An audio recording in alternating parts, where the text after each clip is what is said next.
Hare Krishna, Krishna Krishna, Hare Hare, Hare Rama, Rama Rama, Hare Hare. Hare Krishna, Krishna Krishna, Hare Hare, Hare Rama, Rama Rama, Hare Hare. Hare Krishna, Krishna Krishna, Hare Hare, Hare Rama, Rama Rama, Hare Hare. Hare Krishna, Krishna Krishna, Hare Hare, Hare Rama, Rama Rama, Hare Hare. Hare Krishna, Krishna Krishna, Hare Hare, Hare Rama, Rama Rama, Hare Hare. Hare Krishna, Krishna Krishna, Hare Hare, Hare Rama, Rama Rama, Hare Hare. Hare Krishna, Krishna Krishna, Hare Hare, Hare Rama, Rama Rama, Hare Hare. Hare Krishna, Krishna Krishna, Hare Hare, Hare Rama, Rama Rama, Hare Hare. Hare Krishna, Krishna Krishna, Hare Hare, Hare Rama, Rama Rama, Hare Hare. Hare Krishna, Krishna Krishna, Hare Hare, Hare Rama, Rama Rama, Hare Hare. Hare Krishna, Krishna Krishna, Hare Hare, Hare Rama, Rama Rama, Hare Hare. Hare Krishna, Krishna Krishna, Hare Hare, Hare Rama, Rama Rama, Hare Hare. Hare Krishna, Krishna Krishna, Hare Hare, Hare Rama, Rama Rama, Hare Hare. Hare Krishna, Krishna Krishna, Hare Hare, Hare Rama, Rama Rama, Hare Hare. Hare Krishna, Krishna Krishna, Hare Hare, Hare Rama, Rama Rama, Hare Hare.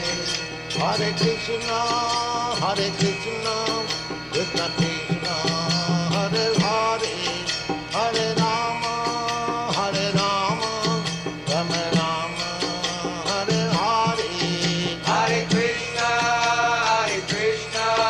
Krishna Krishna, Hare Hare, Hare Rama, Rama Rama, Hare Hare. Hare Krishna, Krishna Krishna, Hare Hare, Hare Rama, Rama Rama, Hare Hare. Hare Krishna, Krishna Krishna, Hare Hare, Hare Rama, Rama Rama, Hare Hare. Hare Krishna, Krishna Krishna, Hare Hare, Hare Rama, Rama Rama, Hare Hare. Hare Krishna, Krishna Krishna, Hare Hare, Hare Rama, Rama Rama, Hare Hare. Hare Krishna, Krishna Krishna, Hare Hare, Hare Rama, Rama Rama, Hare Hare. Hare Krishna,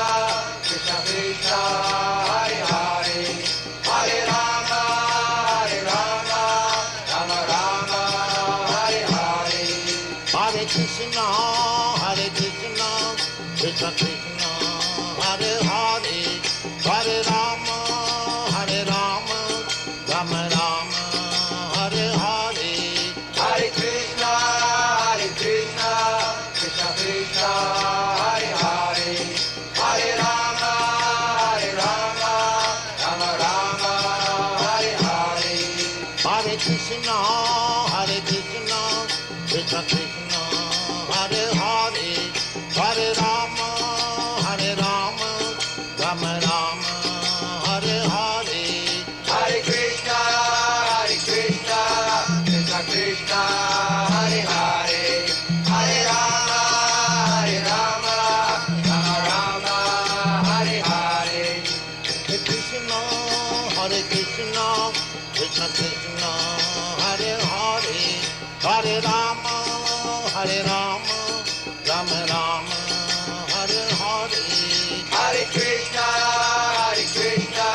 Krishna Krishna, Hare Hare, Hare Rama, Rama Hare Hare. Hare Krishna, Krishna Krishna, Hare Hare, Hare Rama, Rama Rama, Hare Hare. Hare Krishna, Krishna Krishna, Hare Hare, Hare Rama, Rama Hare Hare. Hare Krishna, Krishna Krishna, Hare Hare, Hare Rama, Rama Rama, Hare Hare. Hare Krishna, Krishna Krishna, Hare Hare, Hare Rama, Rama Hare Hare. Hare Krishna, Krishna Krishna, Hare Hare, Hare Rama, Rama Rama, Hare Hare. Hare Krishna, Krishna Krishna, Hare Hare, Hare Rama, Rama Hare Hare. Hare Krishna, Krishna Krishna, Hare Hare, Hare Rama, Rama Rama, Hare Hare. Hare Krishna, Krishna Krishna, Hare Hare, Hare Rama, Rama Hare Hare. Hare Krishna, Krishna Krishna, Hare Hare, Hare Rama, Rama Rama, Hare Hare. Hare Krishna, Krishna Krishna, Hare Hare, Hare Rama, Rama Hare Hare. Hare Krishna, Krishna Krishna, Hare Hare, Hare Rama, Rama Rama, Hare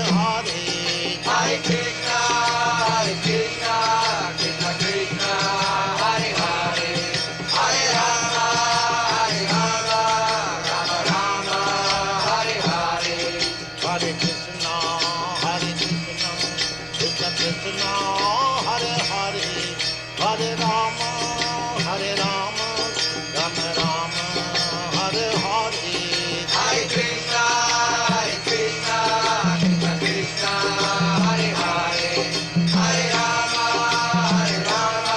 Rama Rama, Hare Hare.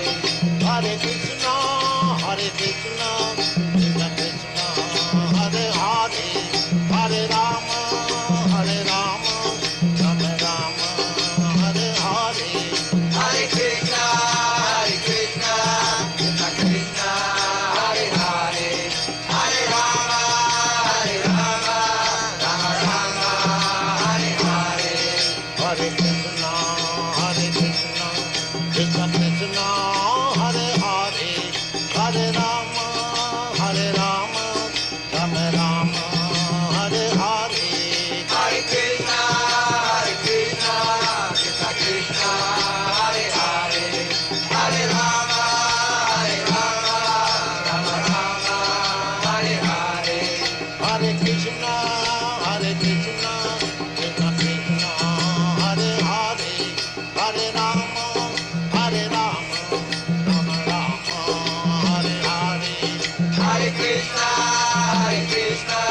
Krishna Krishna, Hare Hare, Hare Rama,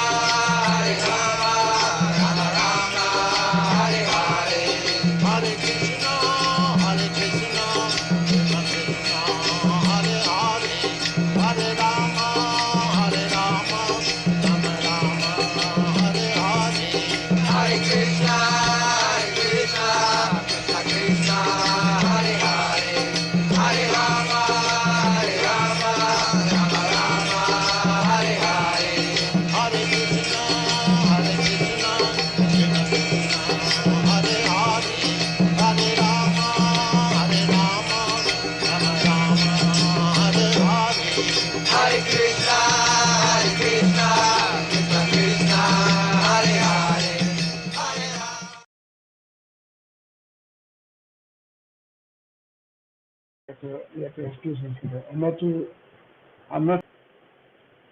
all right. Sorry to see you.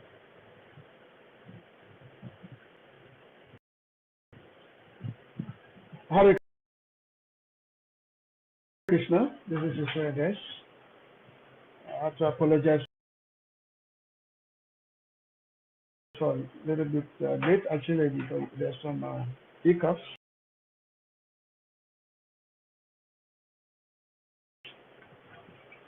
Some hiccups was there, and I'm not planning there with Facebook's live video. So now I was able to connect now.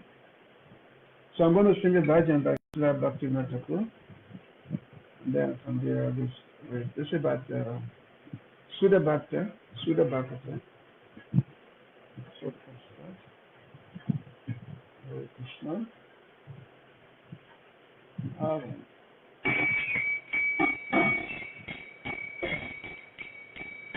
So Bhakta Charanare Vajananukula Bhakta Seva Paramatidi Vinalasi Paramula Bhakta Seva Paramatidi Vinalasi Paramula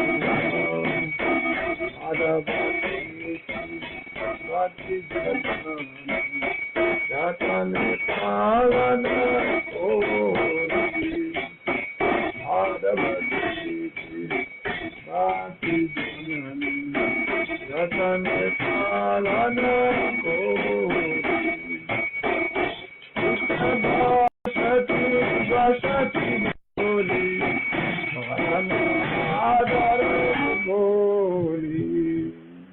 Krishna Vasati Boli Paramadare Goli Rama Krishna Vasani Rama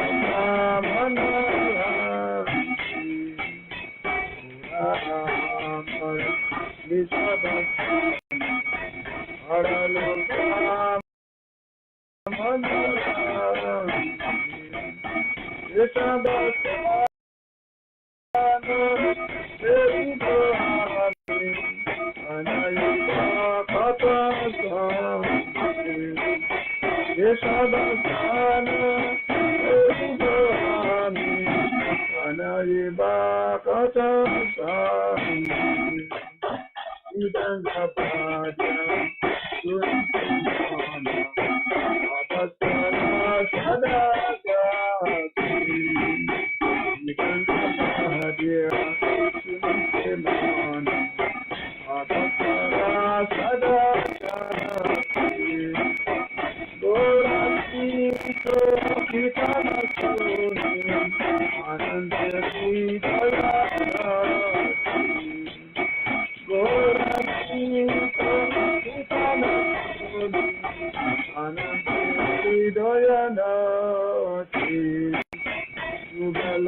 Vishnupada Paramahansa Parivrakarya Saraswati Desi Bhaktivedanta Swami Prabhupada Ki Om Vishnupada Paramahansa Parivrakarya Saraswati Bhakti Siddhanta Saraswati Prabhupada Ki Ananta Koti Vaishnava Vrinda Ki Isnafana Jasa Prabhupada Ki Namacharya Sarigastha Ki Prem Sikha Sri Krishna Chaitanya Prabhu Nityananda Sri Advaita Gadadhara Srivasadi Gaur Bhaktivinoda Ki Sri Radha Krishna Gopagopinath Shamkunda Radhakunda Vidyodhana Ki Srila Prabhupada Ki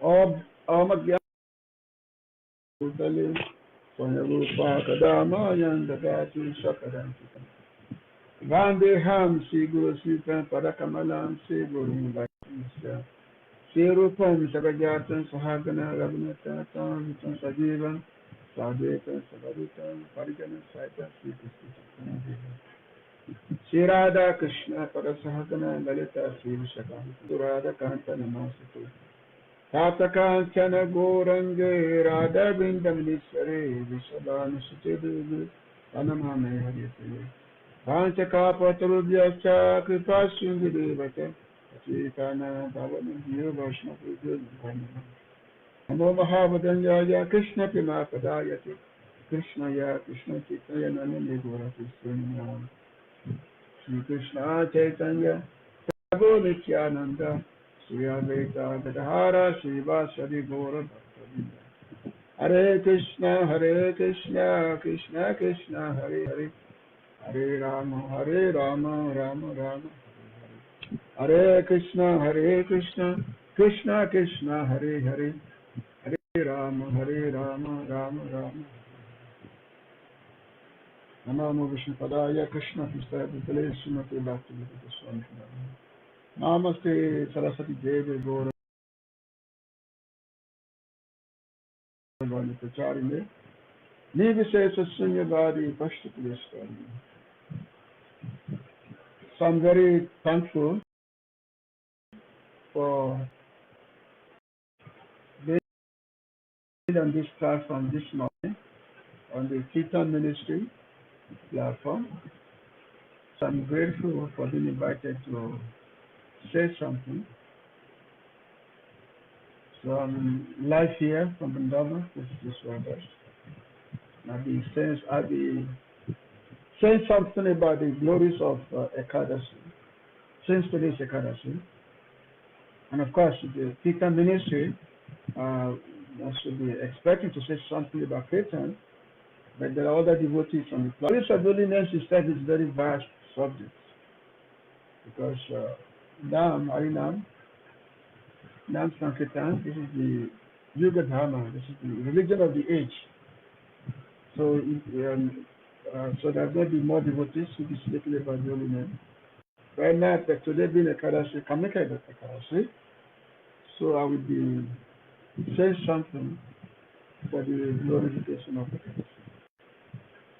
So the prayer which I just sang, the Sudha Bhakti prayer, is one of the famous prayers written, composed by Srila Bhaktivinoda Thakur.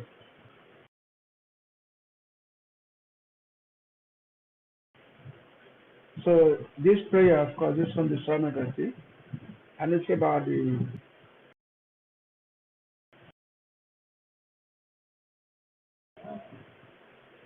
path of pure devotion, the path of pure devotional service.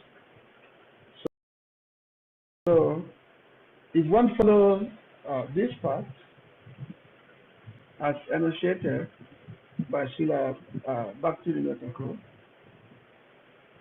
one is surely to attain perfection in devotional service. One is the perfection. In the beginning, he mentioned that is most favorable for bhajan. So, and service to the pure devotee is the highest perfection and the very root of the creator of praying. So, which means if one wants to develop loving service unto the Lord, then uh, one must approach a pure devotee of the Lord. Because if one tries to go directly to the Supreme Lord, some frustration may be there, and especially as conditioned soul, we don't even know who is God, we don't know what he likes, what he doesn't like, we don't know.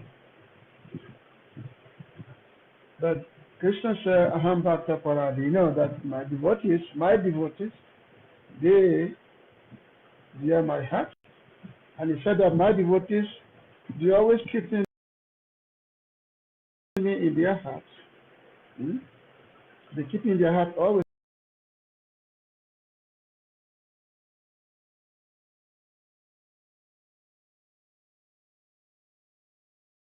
So which means if one wants to satisfy, the best way to satisfy Krishna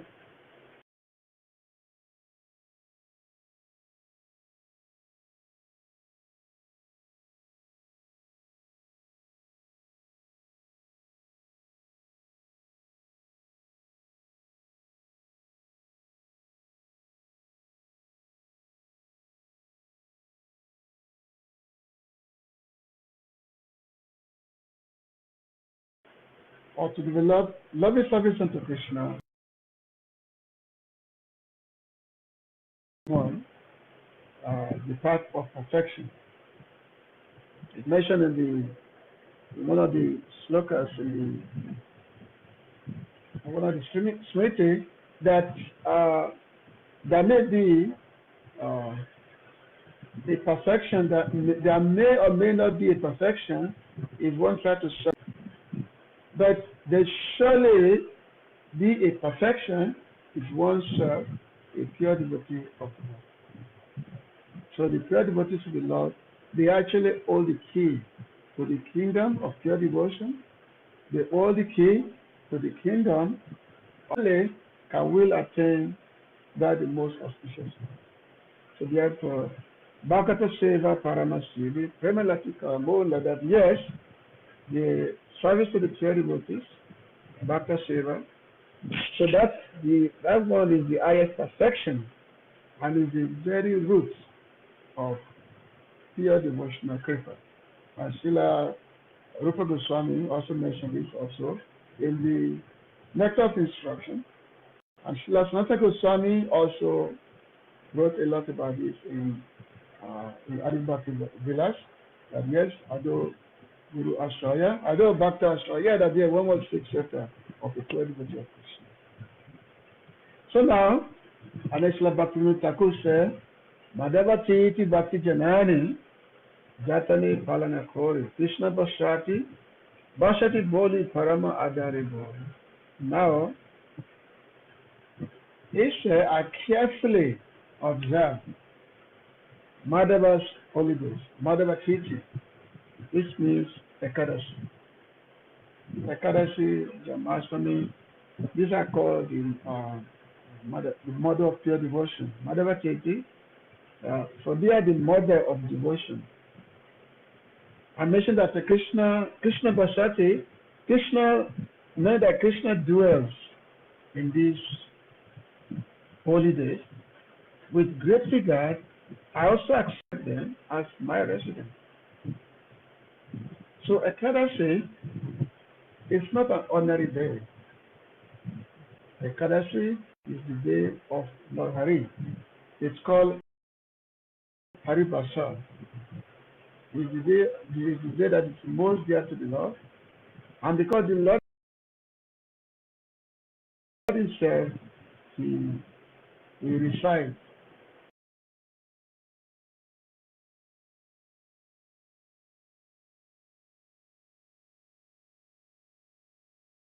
on the EKÀDAŞÍ. We recite on the day of EKÀDAŞÍ. And of course, EKÀDAŞÍ comes twice a month. So twice a month, which means 24 days in a year. Sometimes it can be 25 days. I mean, sometimes 25 days, sometimes 26 days in a year. But generally, it's 25 days for anyone who wants to pursue the path of pure devotion. Now, EKÀDAŞÍ is not just spiritually beneficial, the materially speaking. Just like people go to work, they go to work, usually they go to work 5 or 6 days a week, they go to work, you go to the office 5 or 6 days a week, and then 1 or 2 days, at least one day on Sunday, people take the day off. You take the day off, and then you can rest. You know? It's not that if you just work every day of the week, every day of the month, you become exhausted, and ultimately the body will break down if you have to work every single day of the week. So a day is required to take off. Then you take off Friday or Sunday, and then on Monday again, when you begin your work, thereby you refresh yourself and all that. So similarly, this body, our body, that contains the body contains so many bacteria, prana is there, that consume all the food that we take into the body. Consume all the food that we take into the body, so this means all the various organs in the body, bacteria, all these things, they are working so hard every day just to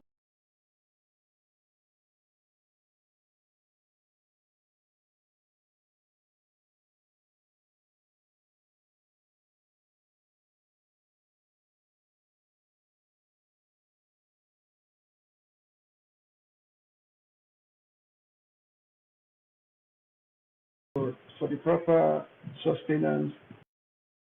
But often people get sick. Why people get sick? People get sick because of not proper maintenance of the body. When the various elements of the body, the organs, the bacteria, when they are overworked, then they are unable to do anything. So therefore, and when there is no consumption of food, so all the body organs, body elements, be able to relax. And just in this case also, the body also will not really get sick. As you can see, the moon rises. You have the two periods of the moon. You have the waning moon and you have the waxing moon. Normally, twice a month, due to the position of the moon, you find that the ocean, the tide rises. The tide becomes very bigger due to the position of the moon. So the tide becomes heavier.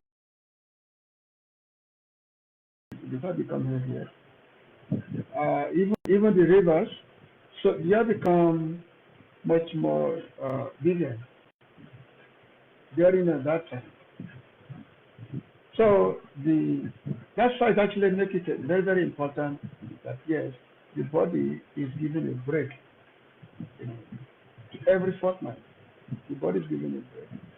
And then when such body is given a break every fortnight, we will see that one will be able to avoid sick in such break.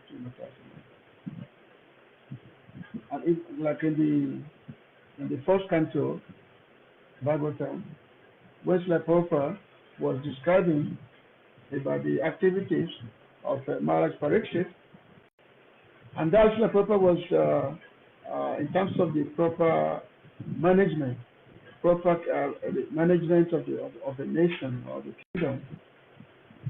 And one of the prescriptions that Srila Prabhupada gave was that if the country,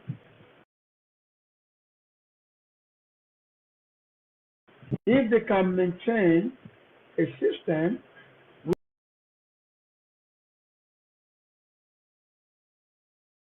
whereby people fast twice a month for EKÀDAŞÍ, if they can make a system whereby there's a fasting twice a month, Prabhupada said that actually such country, they'll be able to avoid economic problems, because the citizens are given twice a month, 2 days in a month, whereby there's no food consumption. So there'll be conservation will be there. There'll be conservation. There'll be plenty, and therefore economic problems can be addressed.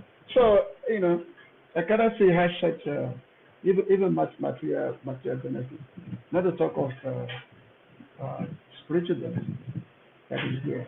So as we said, that EKÀDAŞÍ is a very, very. So there was one time, Mahaprabhu, this is in his childhood. That was before even he started preaching. So Mahaprabhu, he requested his mother. He said, "My dear mother, please give me a benediction." No, he said, "Please give me a promise. Promise me one thing." So Mother Sachi said, "Yeah, whatever you ask, I promise you whatever you ask me, and I will grant you whatever you ask me."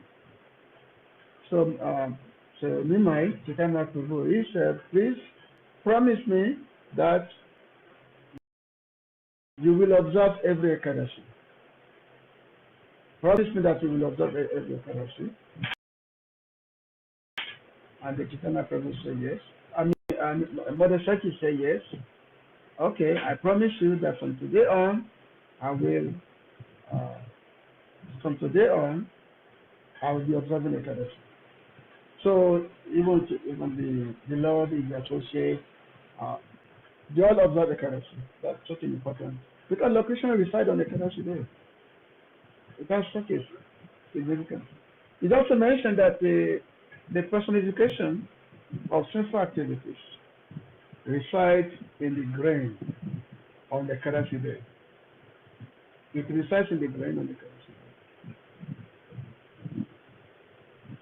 So that makes it even much more daunting, because by doing that, then by not eating grain this particular day, then one will avoid the consumption of sinful activities.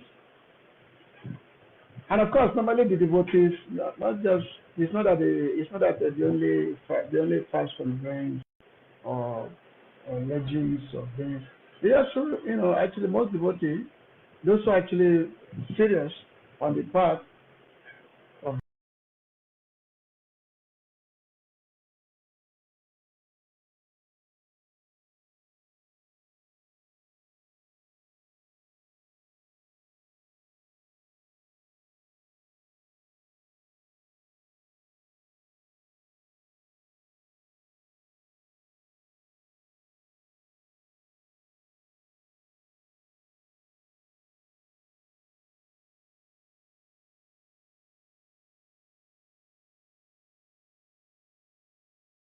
body, they usually will not eat anything.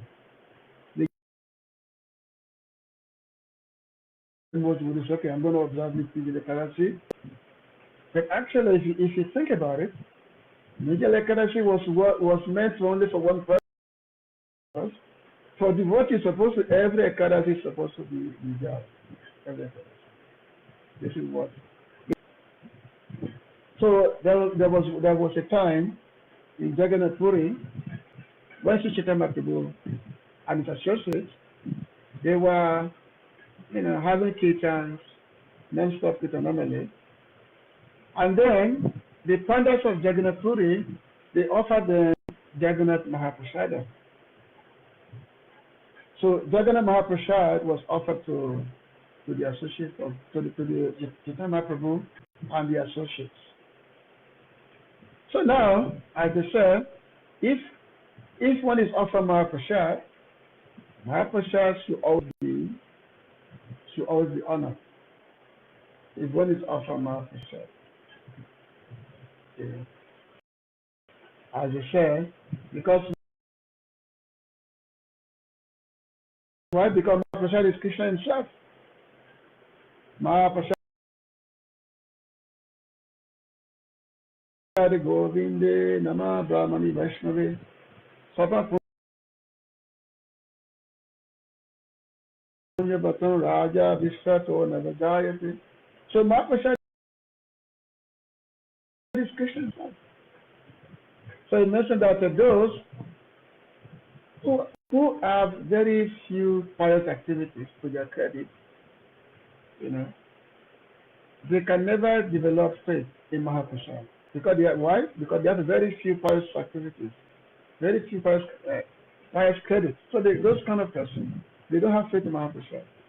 Whereas the devotees of the Lord, they have faith in the Mahaprasad, which has been offered to Lord Sri Krishna, and also in the holy name, and also to develop, pure bhakti. So Jagannath Mahaprasad was offered to Mahaprabhu and the associates for the devotees. This was going to be of EKÀDAŞÍ.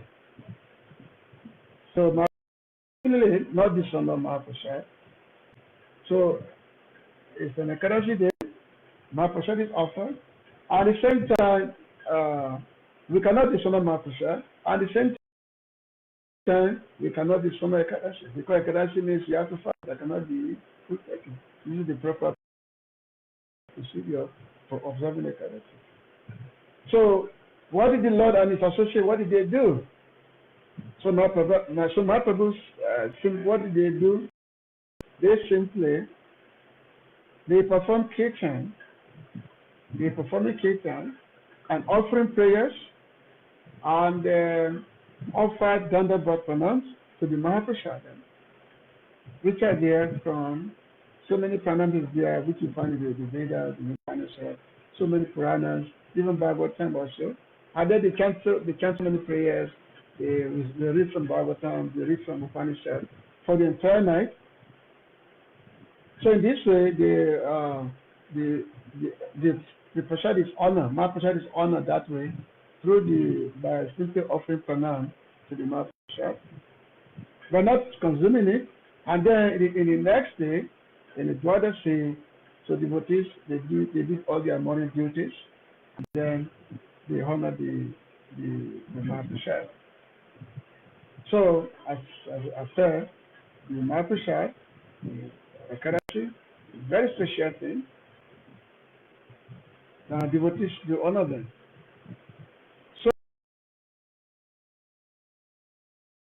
So now,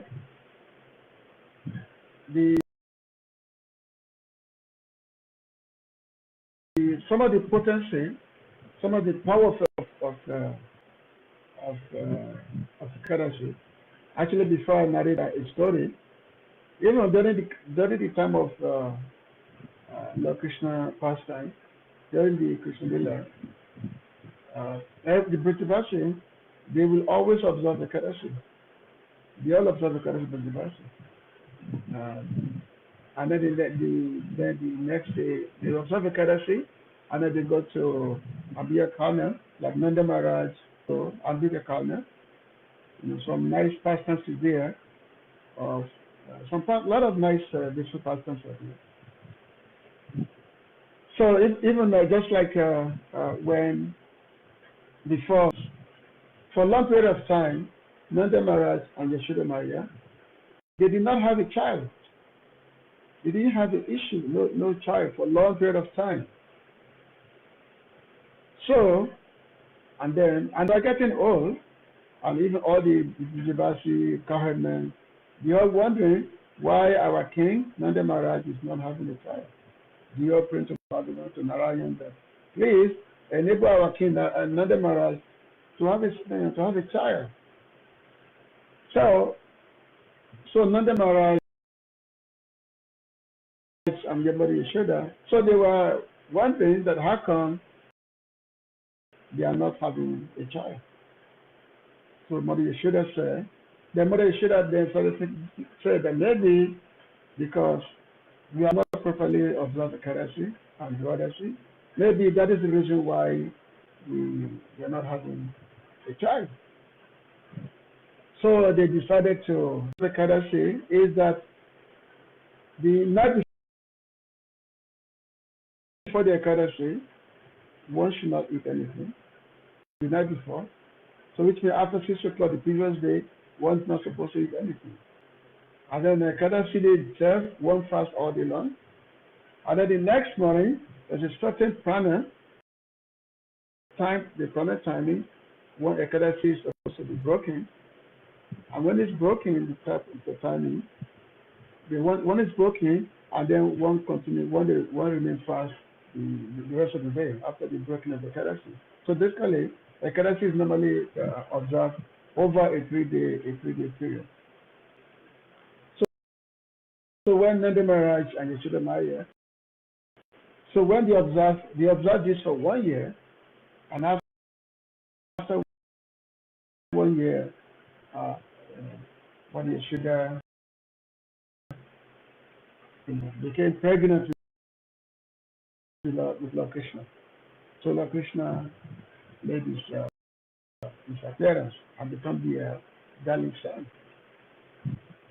So there was a time Ambarish Maharaj was a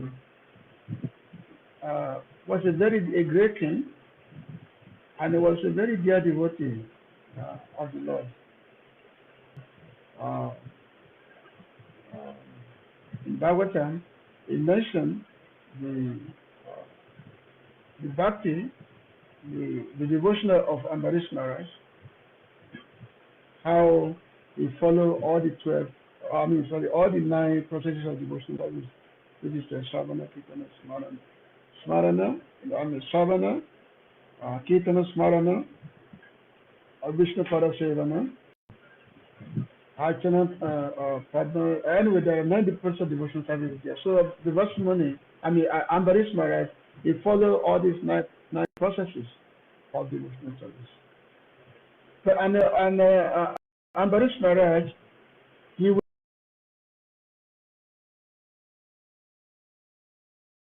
always observe EKADAŞΗ, every single EKADAŞΗ he will always observe without any fear.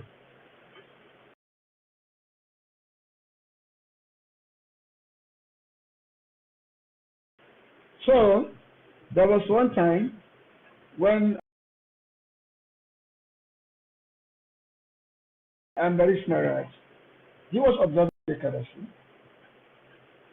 and then the next morning, when he was about to break the EKADAŞΗ fast, because the fast is finished, the prana time is there. The penalty for breaking the prana time was coming, and just before that time, Devasmani arrived on the scene. He came to the palace of Ambarish Maharaj, Devasmani. So when he came to the palace of Ambarish Maharaj, and of course, Ambarish Maharaj was very, very happy that the great Sheikh, Devasmani, had arrived. And of course, Devasmani is not an ordinary person. Actually, Devasmani is actually an expansion of Lord Shiva. It's an expansion, and Devasmani is such a trait that, it can be very easy to please, and also it can be very easy to anger him. It's such a great personality, and when he wants to punish someone, no one can escape it. It's such a powerful personality, Devasmani. So when Ambarish Maharaj, when he welcomed Devasmani, and he said, please welcome, please, you can take prasad here today, and especially when it's a Dvadashi day. So he requested him that, please, take prasad. So the Vasamuni said, okay, yes, I will take prashad, but I need to go and go to the Yamuna River and I need to take bath. And when I finish, I will return and take prashad. You know, there's a Vedic ethic that said, Atiti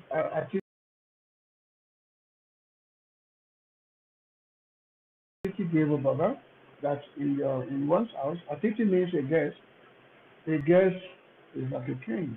I mean, it's a guest is like God, Atiti Deva Baba. So which means when a guest comes to one's house, that guest is like a god, which means everything belongs to the guest, the house and everything. Not to talk of a great personality like Devasmani. So Devasmani, he went to the river, to the river Yamuna, to take his bath, to do his.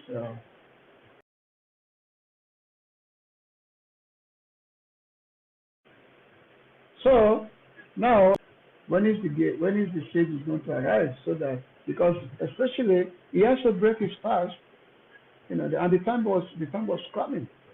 The time of fast breaking was coming, but the Ambarish Maharaj, Devasmani was not arriving.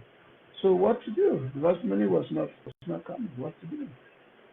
Because in one sense, he has to break the fast. At the same time, he's not supposed to drink or eat anything before Devasmani. Otherwise, it will be considered a great offense, and Devasmani will get angry. So what to do? So by consultation of a few learned Brahmanas, so Ambarish Maharaj was advised that yes, you can just drink some water. By drinking some water, drinking water is considered to be breaking the fast, and also not breaking the fast. So which means both purpose will be served. The purpose of fast. So Ambarish Maharaj acted that has break the deity, the foot of the Lord. So just after taking it, immediately Devasmani entered. Devasmani entered, and I saw Ambarish Maharaj, drinking. So Devasmani became very angry. Like, oh, what have you done? You dare to drink something before me, and I'm supposed to be your guest. So therefore, I will punish you. So the Devasmani became very, very angry, and he took a chunk of hair. He took a hair from his head, and then he dashed that on the ground. He dashed it on the ground, and then a big, powerful demon came up. A big, powerful demon came up, and this demon, actually a big fire demon actually came up. So this fire demon, he went to Devasmani and asked him what I should do. What is your order for me? So the Rishi replied, oh, you should at once burn Ambarish Maharaj. Burn him to ashes, because he has dared to do something which he's not supposed to do. So burn him to ashes. So this was the order which Ambarish Maharaj, which Devasmani gave to the demon that he has produced. So, and of course, Ambarish Maharaj, he knew that yes, he has done something to displease the sage. So he was actually ready for whatever the outcome may be. It was simply Ambarish Maharaj. And then this Ambarish, so when this devotee was coming, so immediately Sudarshan Chakra, the Lord's own weapon, immediately came up on the scene. Sudarshan Chakra, and Sudarshan Chakra immediately neutralized this demon. So neutralized this demon, and then began to pursue Vivasamuni. Was going after Vivasamuni. This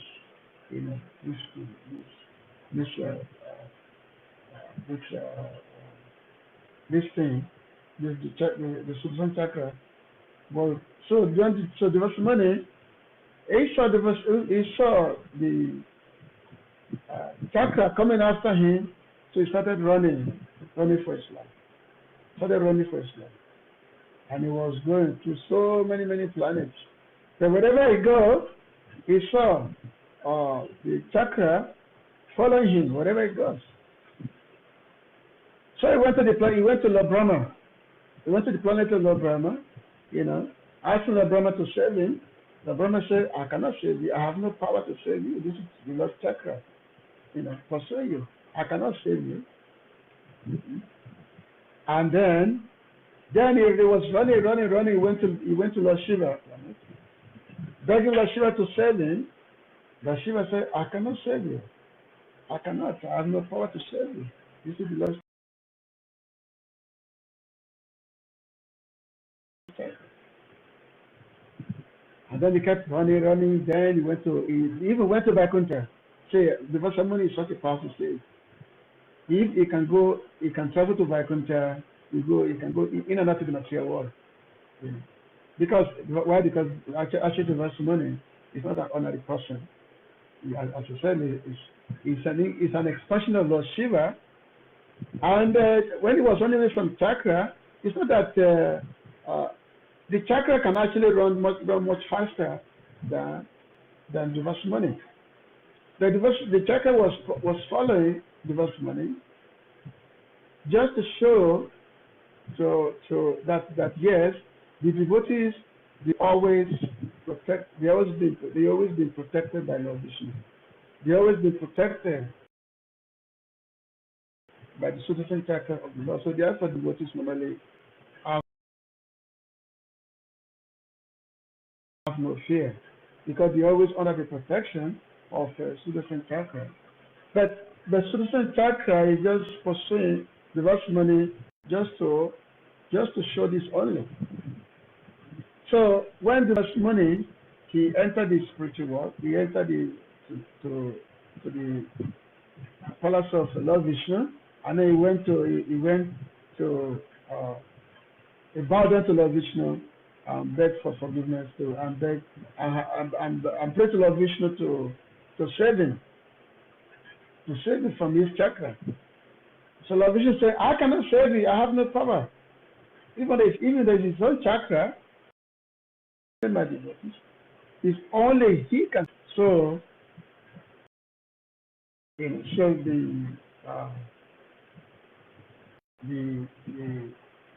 Vivasamuni, so he went back to the earth. I went back to the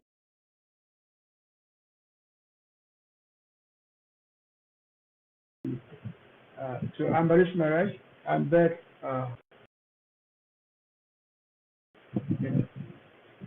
forgiveness from Ambarish Maharaj. Please forgive me, forgive me for doing this to you. Please, save me. I need to be saved from this chakra that is pursuing me. And of course, Ambarish Maharaj simply replied, "Oh, you should forgive me because it was because of me that the Sudarshan Chakra is chasing you everywhere. So therefore, you should forgive me. So therefore, take a shot, and then we will discuss whatever you like."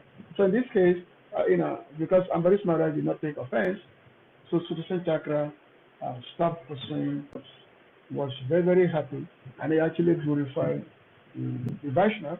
He said, "Aho anantadasana mahatma vishnamhatane kita gasopi yat rajan mangalani samihase." That my dear king, today I have experienced the greatness of the Vaishnava, For although I have committed a grievous offense by trying to kill you, you have prayed for my protection and well-being.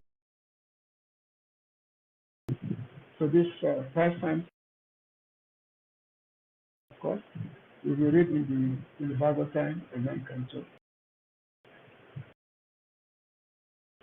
So there are many glories of EKÀDAŞΗ that we share in the Puranas. So many glories of there. But today, as we watching, we take these days serious. We observe EKÀDAŞΗ in a way. Normally, the best way to observe EKÀDAŞΗ is to have complete fasting. And it is major. If one is unable to do so, maybe one is unable to do that, one may take just little item, maybe some little non-grain item, just little, just to maintain the body and soul together. Because the whole idea of EKÀDAŞΗ is to minimize the demands of the body and focus one's mind on glorifying the Lord. And focus one attention there. So which means EKÀDAŞΗ, observing EKÀDAŞΗ doesn't mean that EKÀDAŞΗ teacher, EKÀDAŞΗ feast. No. It means simple minimization of the demands of the body. In this way, one can get the attention. The progress in the devotion service can be made. So I have to stop here.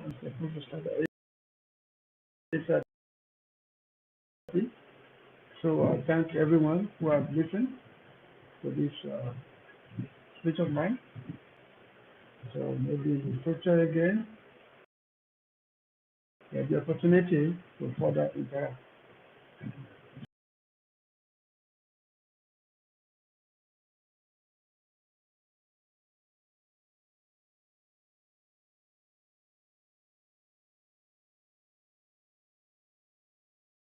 All of us. Jamuna is overflowing with bhakti and mercy. So if you're here in Vrindavan, please take the opportunity to do Vrindavan Parikrama. However you can get around, rickshaw, camel, bullock cart. It's so nice. And take some time with Jamuna. Can offer a nice diya to Jamuna for someone else. As we were talking about before, in one of the Puranas, it says when we pray for someone else, we offer a lamp to someone else, and we offer prayers for others, then we automatically get the benefit. We automatically get the mercy. So in that way, we can offer our hearts to this beautiful day of EKÀDAŞΗ and fill up this day with activities, the 9 devotional processes. One activity that I'm really relishing in the last few months is, for many years, but really concentrating on the last few months, is hearing from Srila Prabhupada, hearing his lectures, seeing his videos. We're so blessed. There's so much footage taken of Srila Prabhupada.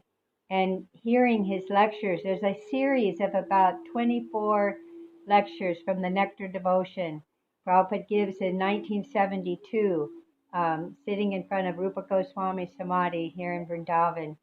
And Prabhupada says many times, and it was so simple, I had to rewind it several times. Prabhupada says, if we simply love Krishna, all problems, suffering, tension, this will all be mitigated. This will all go away. And I thought, well, that's just too simple, Prabhupada. But actually, it's a process, isn't it? To love Krishna means that we're loving our Guru, we're loving the assembled Vaishnavas, we're trying to be loving in what we say and what we do, in our mood, our attitude. So if we read Srila Prabhupada's books, which we can focus on today on EKÀDAŞΗ, and we hear the Shabda. Prabhupada's voice is Shabda, sacred sound vibration. because we know Prabhupada lives eternally in Goloka Vrindavan with Krishna and Balaram. So in this way, whatever Prabhupada says, when we hear that sacred sound vibration and it goes through the heart and it completely makes one feel peaceful, protected, the ultimate shelter. So in this way, Prabhupada came to share himself with all of us, and we have such an opportunity to have Prabhupada's association by hearing from him. So today, the story follows like this. The saintly King Yudhisthira Maharaj said, "O Supreme Lord, I have heard from you the glories of fasting on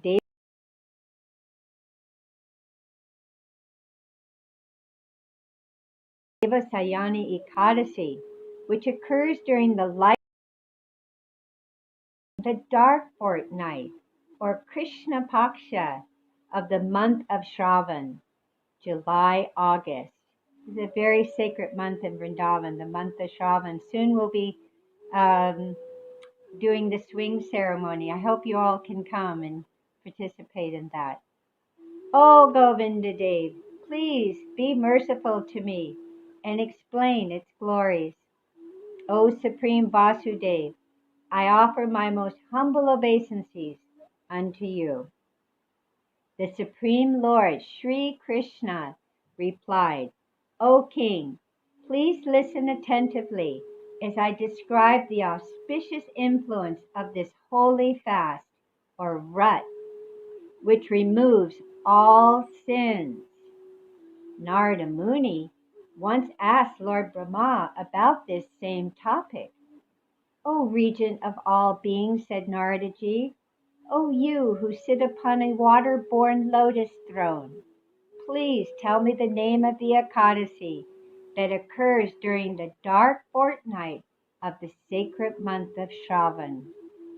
Please also tell me which deity is to be worshipped on that holy day, the process one must follow to observe it, and the merit it awards." Lord Brahma replied, "My dear son Narada, for the benefit of all humanity, I shall happily tell you everything you wish to know.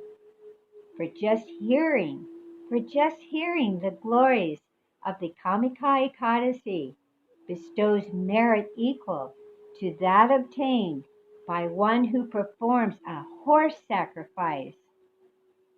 Certainly great merit is achieved by one who worships and who also meditates on the lotus feet of the four-armed Lord Gadadhar, who holds conch shell, disc, club, and lotus in his lotus hands, and who is also known as Sridhar, Hari, Vishnu, Madhava, and Madhusudana. And the blessings achieved by such a person, devotee who worships the Lord Vishnu exclusively, are far greater than those achieved by one who takes a sacred bath in the Ganga at Kashi or Varanasi, in the forest of Nayamsharanya, or at Pushkar, which is the only place on the planet where I am formally worshipped." Who are we talking about? Who's formally worshipped in Pushkar? Right, Lord Brahma. But one who observes this KAMIKA EKÀDAŞÍ and also worships Lord Krishna achieves greater merit than one who is darshan of Lord Kedarnath in the Himalayas, or one who bathes at Kurukshetra during a solar eclipse, or one who donates the whole earth in charity, including its forests and oceans, or one who bathes in the Gandaki River, where the sacred shalagrams are found, or the Godavari River on a full moon, Purnima, and that day falls on a Monday when Leo or Singha and Jupiter are conjoined. So this EKÀDAŞީ, just by hearing the glories of this EKÀDAŞÍ again, is worth the merit of all these different sacrifices that we've just described. Amazing how much bhakti we can derive from simply hearing the glories of Krishna. Observing KAMIKA EKÀDAŞÍ bestows the same merit as donating a milk cow and her auspicious calf, along with their feed. Along with all their feed. On this all auspicious day, whosoever worships Lord Sridhar Dev, Vishnu, Krishna, is glorified by all the devas, the Gandharvas, the Panagas, and the Nagas. Those who are afraid of their past sins and completely immersed in sinful materialistic life should at least observe this festive EKADAŞΗ all days and the moving sins. That's nice. O Naradaji, Lord Sri Hari himself once said about this EKADAŞΗ, one who fasts on KAMIKA EKADAŞΗ attains much more merit than one who studies all the spiritual literatures. I'm wondering, is it KAMIKA or KAMIKA? I can't hear you. Anyone who fasts on this particular day, remains awake throughout the night, will never experience the anger of Yamaraj, the king of death personified. It has been seen that whoever observes KAMIKA EKADAŞΗ will not have to suffer future births, and in the past too. Many yogis of devotion who fasted on this day went to the spiritual world. So we're all bhakti yogis, Prabhupada's bhakti yogis.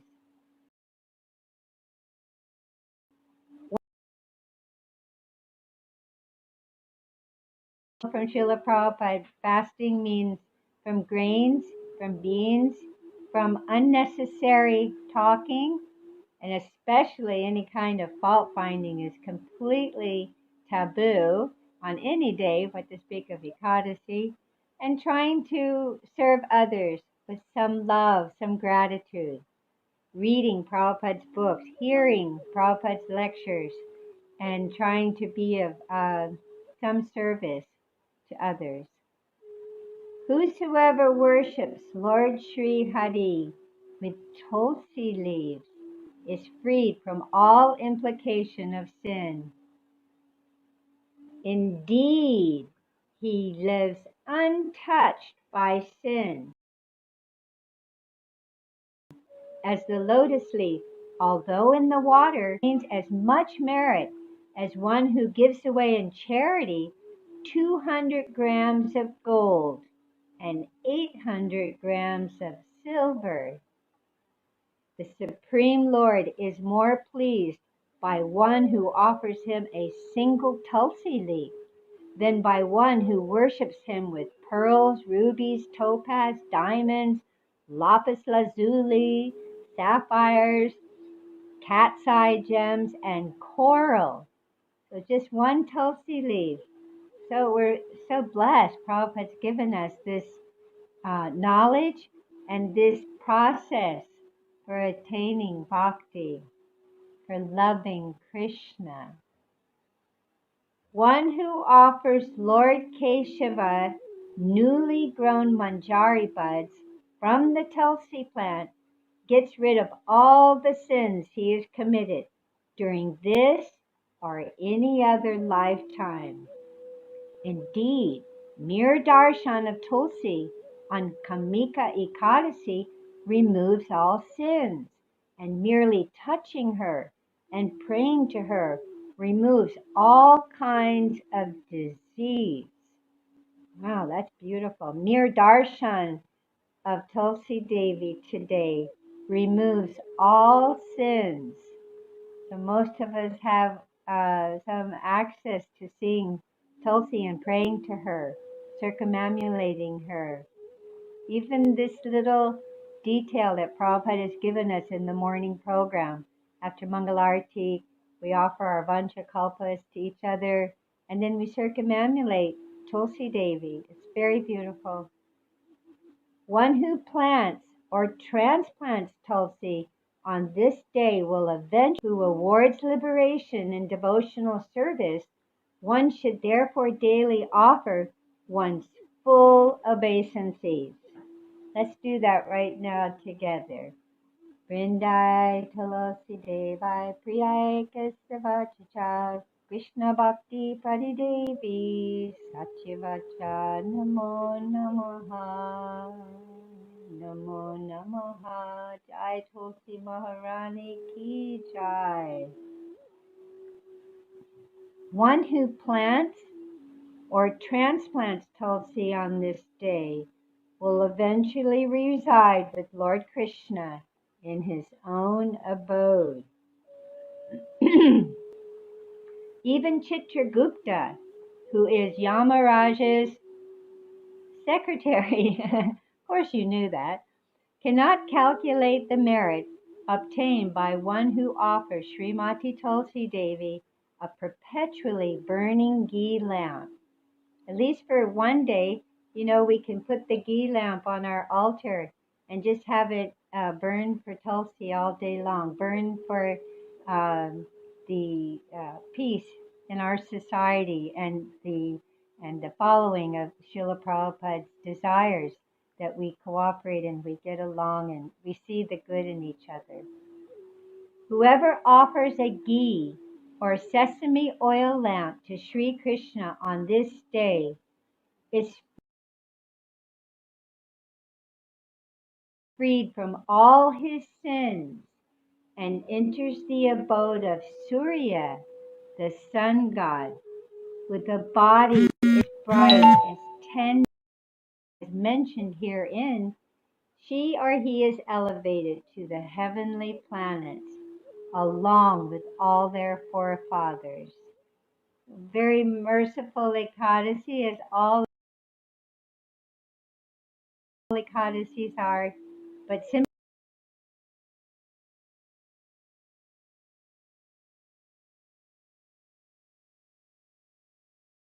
simply by hearing the glories of this EKADAŞī,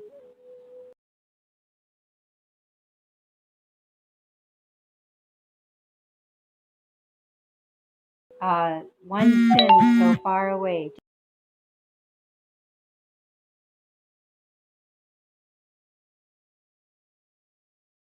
Of her breezes and seeing her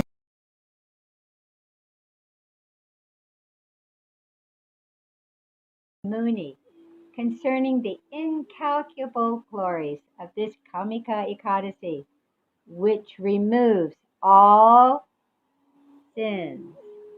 This sacred day nullifies even the sin of killing a Brahmana or the sin of killing an unborn child in the womb, and it promotes one to the spiritual world by making one supremely meritorious. One who kills the innocent, that is a Brahmana, a child in the womb, a pious and spotless woman, etc., and then later hears about the glories of KAMIKA EKADAŞī or KAMIKA EKADAŞī, will be relieved of the reaction. One can kill a Brahmana or other innocent folk and then go unpunished simply by hearing of this EKADAŞī. Such knowing commission of sin is an abomination. Whosoever hears these glories of the KAMIKA EKADAŞī with faith becomes free of all sins and returns home back to Godhead. which in being here with Srila Prabhupada and his devotional process and being able to serve the Vaishnava devotees of the Lord, or to speak if you're here with us in Vrindavan, then this is also back to Godhead in one sense, in our consciousness, in our heart. If we're giving our every day to trying to please Srila Prabhupada, please our Guru, please devotees, and we're genuinely making an attempt to check our thoughts, our words, our behavior, so that we can be pleasing to the Lord, pleasing to the Guru, pleasing to the assembled devotees, without disturbing others. And in this way, this is making our EKADAŞī even more meritorious, simply by trying to follow the simple process that Prabhupada has so kindly given us. So this concludes our narration of the glories of the Śravana-kīrtana or KAMIKA EKÀDAŞī from the Brahma Vaivarta Purana. So because it's so important to read Prabhupada's books and hear from him directly, I'd like to spend the rest of our time together with Krishna book. And this chapter is entitled The Gopis Attracted by the Flute. So did my light go off? Oh no. Let's see here. Let me try to, sorry, have to pause for the cause, getting some light. Oh.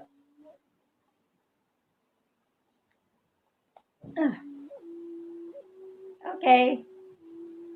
So today we're going to be reading from the Gopis, Attracted by the Flute.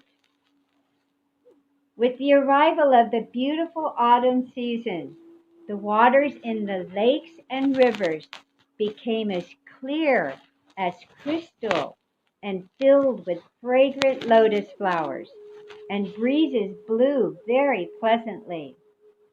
At that time, Krishna entered the forest of Vrindavan with the cows and the cowherd boys. Krishna was very pleased with the atmosphere of the forest, where flowers bloomed and bees and drones hummed very jubilantly, while the birds, trees, and plants were all looking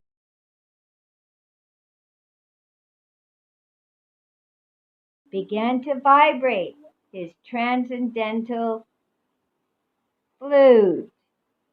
After hearing the vibration of the flute, Krishna was playing his flute. When the gopis were describing the sweet vibration of Krishna's flute, they also remembered their pastimes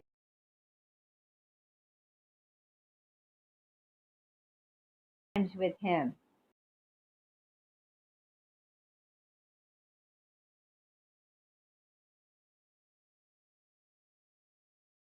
While they remembered also how Krishna dressed, dancing actor, and with blue flowers pushed over his ear.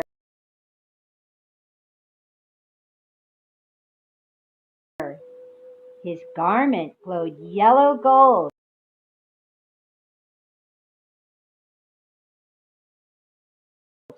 and he was garlanded with a Vaijayanti garland. Dressed in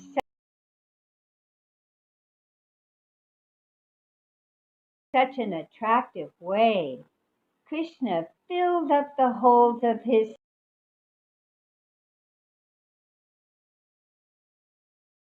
always glorified by the footprints of Krishna and his companions. the sound vibration, which was attractive not only to them, but to all living creatures who heard it. All the living creatures in Vrindavan, they're all attracted by the sound of Krishna's flute. One day we hope to hear the flute also.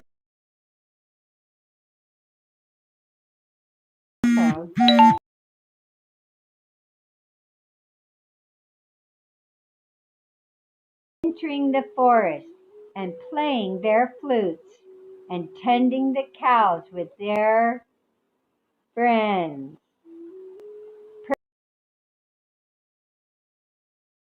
Persons who are constantly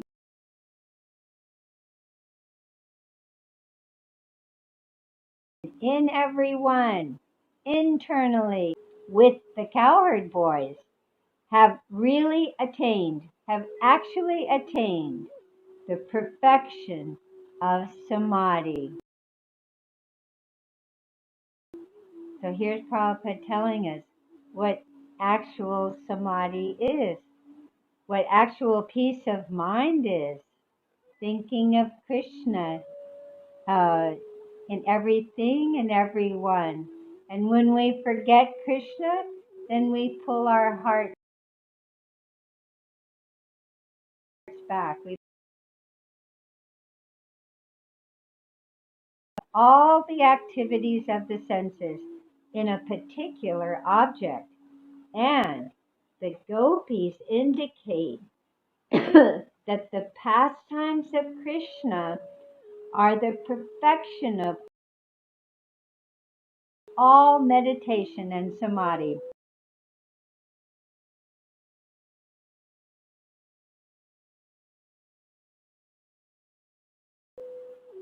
It is confirmed.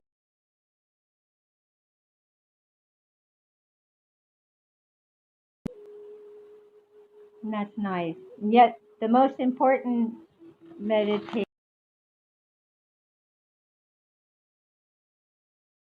we're servant of the servant of the servant of the servant.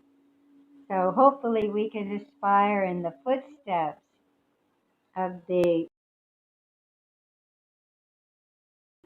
great devotees of the Lord, the gopis, and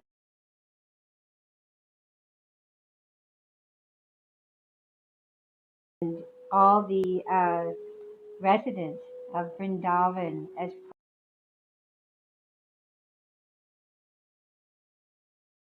prophetic stage. Krishna was dressed in glowing garments of yellow, Balaram in blue, and they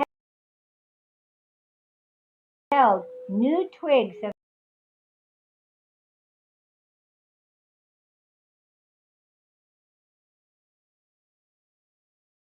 flowers among their friends.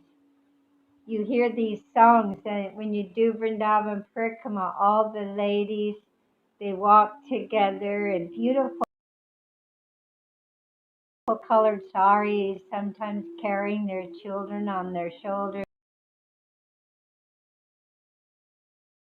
He told her friends, "How is it Krishna and Balaram are looking so beautiful?" Another gopi said, "My dear friends, we cannot even think of this bamboo flute.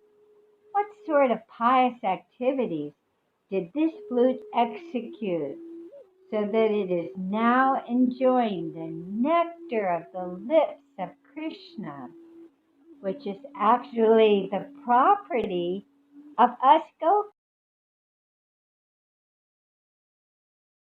gopis?"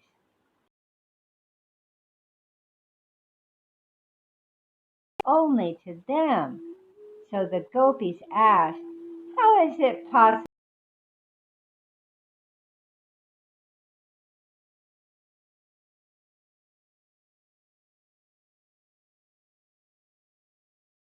that the flute, which is nothing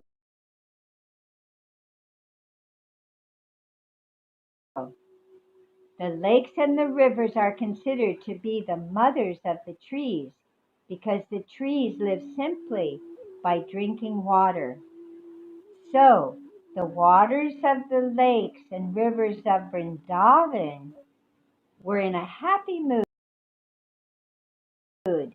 full of blooming lotus flowers, because the waters were thinking, how is it that our son, the bamboo rod, is enjoying the nectar of Krishna's lips?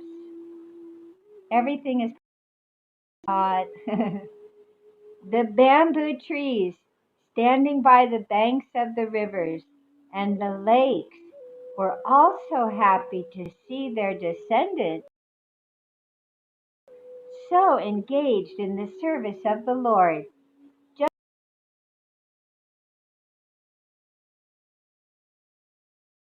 as persons who are advanced in transcendental knowledge take pleasure in seeing their descendants engaged in the service of the Lord. The trees were overwhelmed with joy and were incessantly yielding honey. Our Vrindavan is proclaiming the glories of this entire earth, because this planet is glorified by the lotus footprints of the son of Devaki. Because of that, when Govinda plays his flute, the peacocks immediately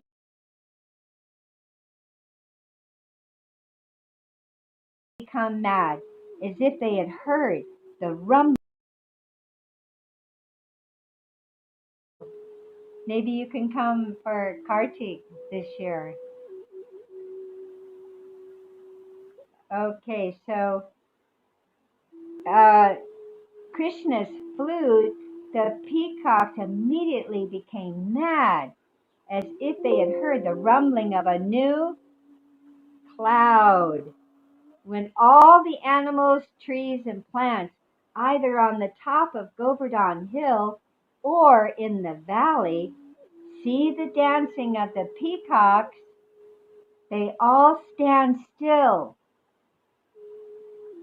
and listen to the great attention. We think that this boon is not possible or available on any other planet.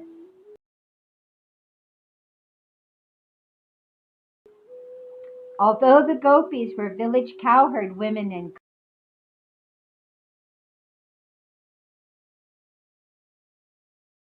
girls, they had extensive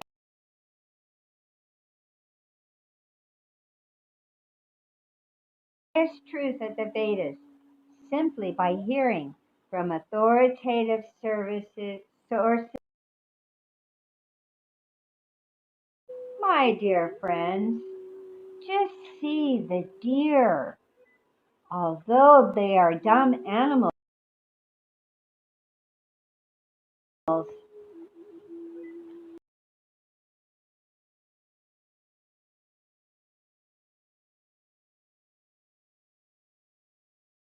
Krishna playing of the flute, the deer, along with their husbands, offer respectful obeisances unto the Lord by looking at him with great affection. See, we see the animals in Vrindavan, sometimes they're just standing still, so we can reflect upon how Prabhupada describes this in the Krishna book. The gopis were envious of the deer because the deer were able to offer their service to Krishna along with their husbands. The gopis thought themselves not so fortunate because whenever they wanted to go to Krishna, their husbands were not very happy. Can you imagine running out in the middle of the night?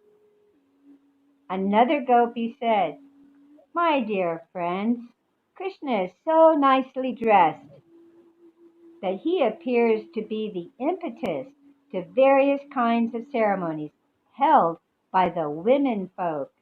Yay! Even the wives of the denizens of heaven become attracted after hearing the transcendental sound of his flute. Although they are traveling in the air in their airplanes, enjoying the company of their husbands, on hearing the sound of Krishna's flute, they immediately become perturbed. Their hair is loosened and their tight belts are slackened. This means that the transcendental sound of the flute of Krishna extends to all corners of the universe, and it is significant that the gopis knew about the different kinds of air,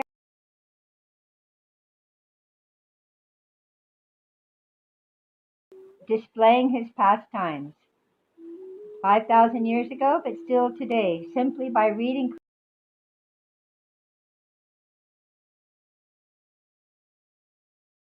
Krishna books.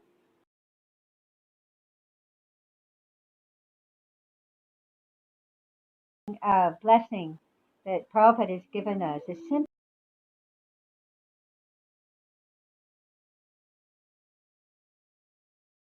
and who's happy and more peaceful and healthy,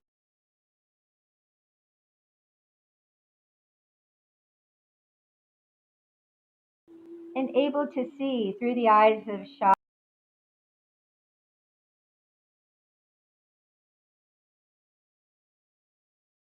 This will give us.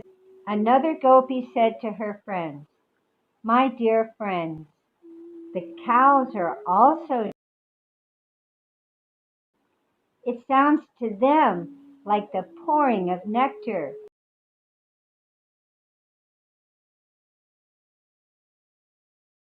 And they immediately spread their long ears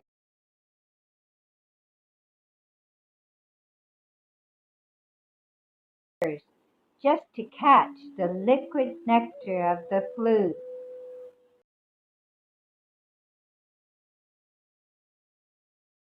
And it's very beautiful. And you could hear the flute sound. Someone was playing a flute in their flat here, and she was just drinking up the nectar of that flute sound. It was very wonderful. Wonderful how Prabhupada, reading what Prabhupada says, they remain struck with devotion.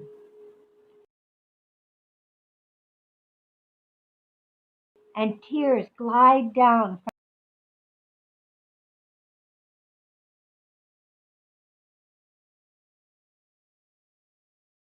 from their eyes, illustrating vividly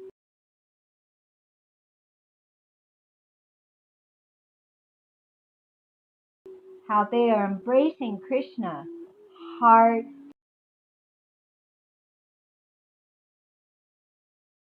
each other. These phenomena indicate we want this. We want to cry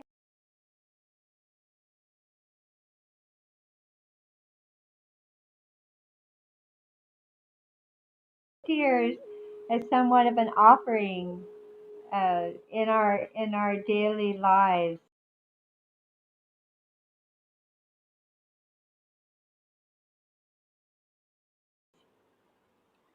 Actually, the perfection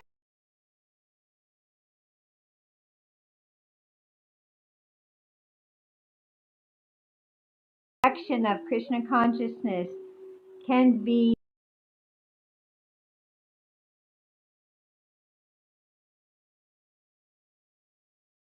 consciousness can be culminated in the shedding of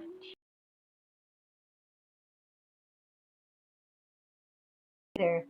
My dear mother, the branches and twigs of different trees. Here in the MBT, we have many, many parrots, and it's very beautiful how they sit, sometimes like 3 or 4 in a row, and they listen very attentively as the devotees are chanting japa or chanting kirtan. Very beautiful. From their features, it appears that they have forgotten everything and are engaged only in hearing Krishna's flute. This proves that they are not ordinary birds, that they are actually great sages and devotees, and just to hear Krishna's flute, they have appeared in Vrindavan forest as birds. Great sages and scholars are interested in Vedic knowledge, but the essence of Vedic knowledge is stated in the Bhagavad Gita. Vedaischa sarver aham eva vedya. Through the knowledge of the Vedas, Krishna can be understood. And also Krishna says, only by devotional service can I be seen as I am. So we want to pray and cry out to get the blessing of devotional service. Service performed with devotion. Through the knowledge of the Vedas, Krishna can be understood. So just see how Prabhupada is literally giving us Krishna. From the behavior of these birds, it appeared that they were great scholars.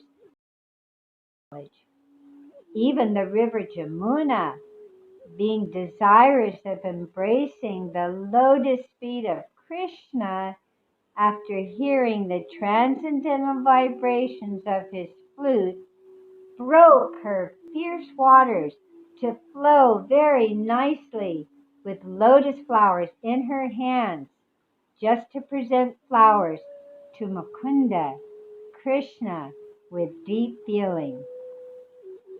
Jamuna is overflowing right now because of the rains of Vrindavan, as I mentioned. So if you're here or if you'd like to come and visit, a beautiful time for taking a boat ride and really relishing the mercy of Jamuna right now. The scorching heat of the autumn sunshine was sometimes intolerable, and therefore the clouds in the sky appeared in sympathy above Krishna and Balaram and their boyfriends while they engaged in blowing on their flutes. The clouds served as a soothing umbrella over their heads, just to make friendship with Krishna. The Aborigine girls became completely satisfied when they smeared their faces and breasts with the dust of Vrindavan, which was reddish from the touch of Krishna's lotus feet. The Aborigine girls had very full breasts, and they were also very lusty. But when their lovers touched their breasts, the girls were not very much satisfied. When they came out into the midst of the forest, they saw that while Krishna was walking, some of the leaves and creepers of Vrindavan had turned reddish from the kumkum powder which fell from his lotus feet.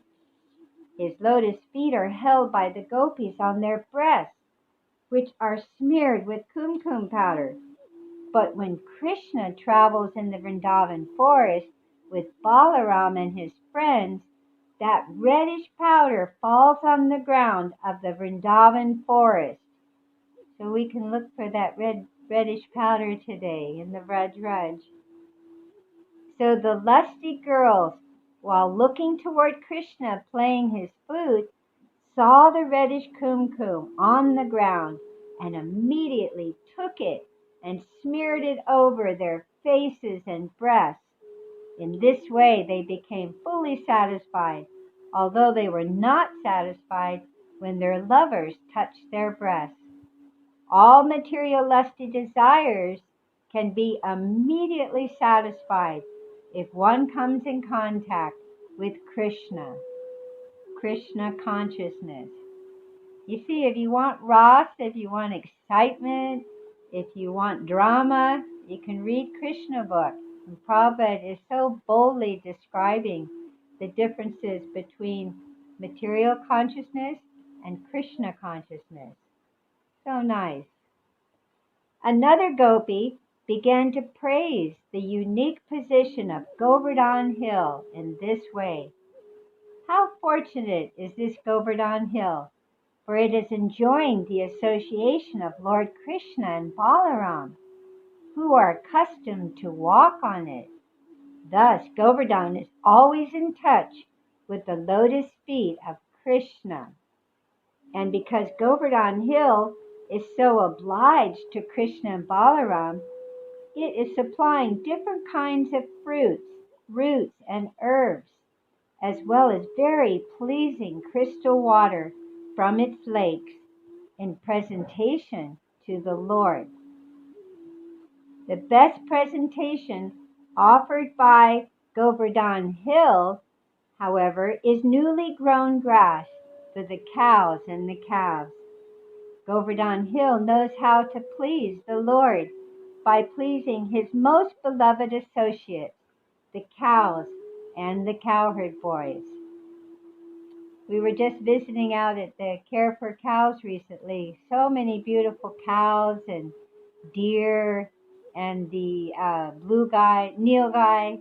Remember, 3-part cow, horse, and cow, horse, and forget what the other animal is now. You're probably saying it and I can't hear you.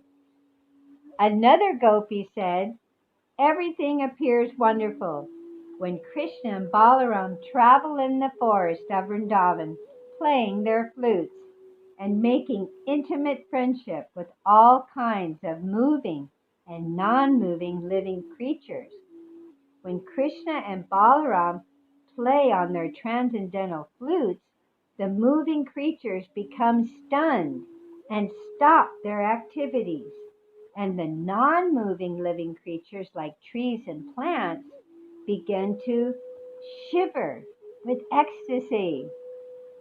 Now when we see the trees shivering, we'll know what that is. These are the wonderful reactions to the vibrations of the transcendental flutes of Krishna and Balaram.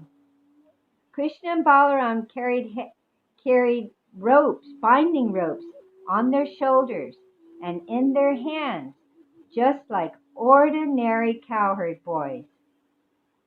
These pastimes are so charming. While milking the cows, the boys bind their hind legs with a small rope. You've seen this done many times here in Braj. This rope also hung from the shoulders of the boys, and it was not absent from the shoulders of Krishna and Balaram. In spite of their being the Supreme Personality of Godhead, they played exactly like cowherd boys, and therefore everything became wonderful and attractive. While Krishna was engaged in tending the cows in the forest of Vrindavan or on Govardhan Hill, the gopis in the village were always absorbed in thinking of him and discussing his various pastimes. So we can be like this too. During our daily activities, we can make the effort to think about Krishna, to hear about Krishna, to share Krishna Katha with others, pray to Krishna, beg Krishna, cry to Krishna. Then in this way, we're connected. As Prabhupada says, if we're connected to Krishna, then this is the solution for all problems. This is the relief from all suffering. This is the, we develop clear vision by staying in contact with Krishna.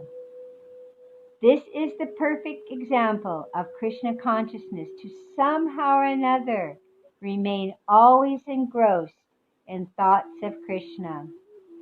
The vivid example is always present in the behavior of the gopis. Therefore, Lord Chaitanya declared that no one can worship the Supreme Lord Krishna by any method which is better than the method of the gopis. The gopis were not born in very high Brahmana or Kshatriya families. They were born in the families of Vaishyas, and not in big mercantile communities, but in the families of cowherd men. They were not very well educated, although they heard all sorts of knowledge from the Brahmanas, the authority of the Vedic knowledge. The gopis' only purpose was to remain always absorbed in thoughts of Krishna. And so we know that Prabhupada has given us a very easy solution to stay in contact with Krishna. Lord Chaitanya, the previous acharyas, have given us this wonderful method of chanting Hare Krishna, Krishna Krishna, Hare Hare, Hare Rama, Rama Rama, Hare Hare. Let us spend our day today in chanting, if we can, 25 rounds. And when we're chanting, let's make an effort to really hear each syllable and asking Krishna, Krishna, can I please chant your names with love, with gratitude, with attention? And let us note that if a round, sometimes I know for myself, I'm chanting and some mantras go by and I was not in the mantra, I was somewhere else. So then we bring the heart back, we bring the mind back to the vibration of the holy names of Krishna.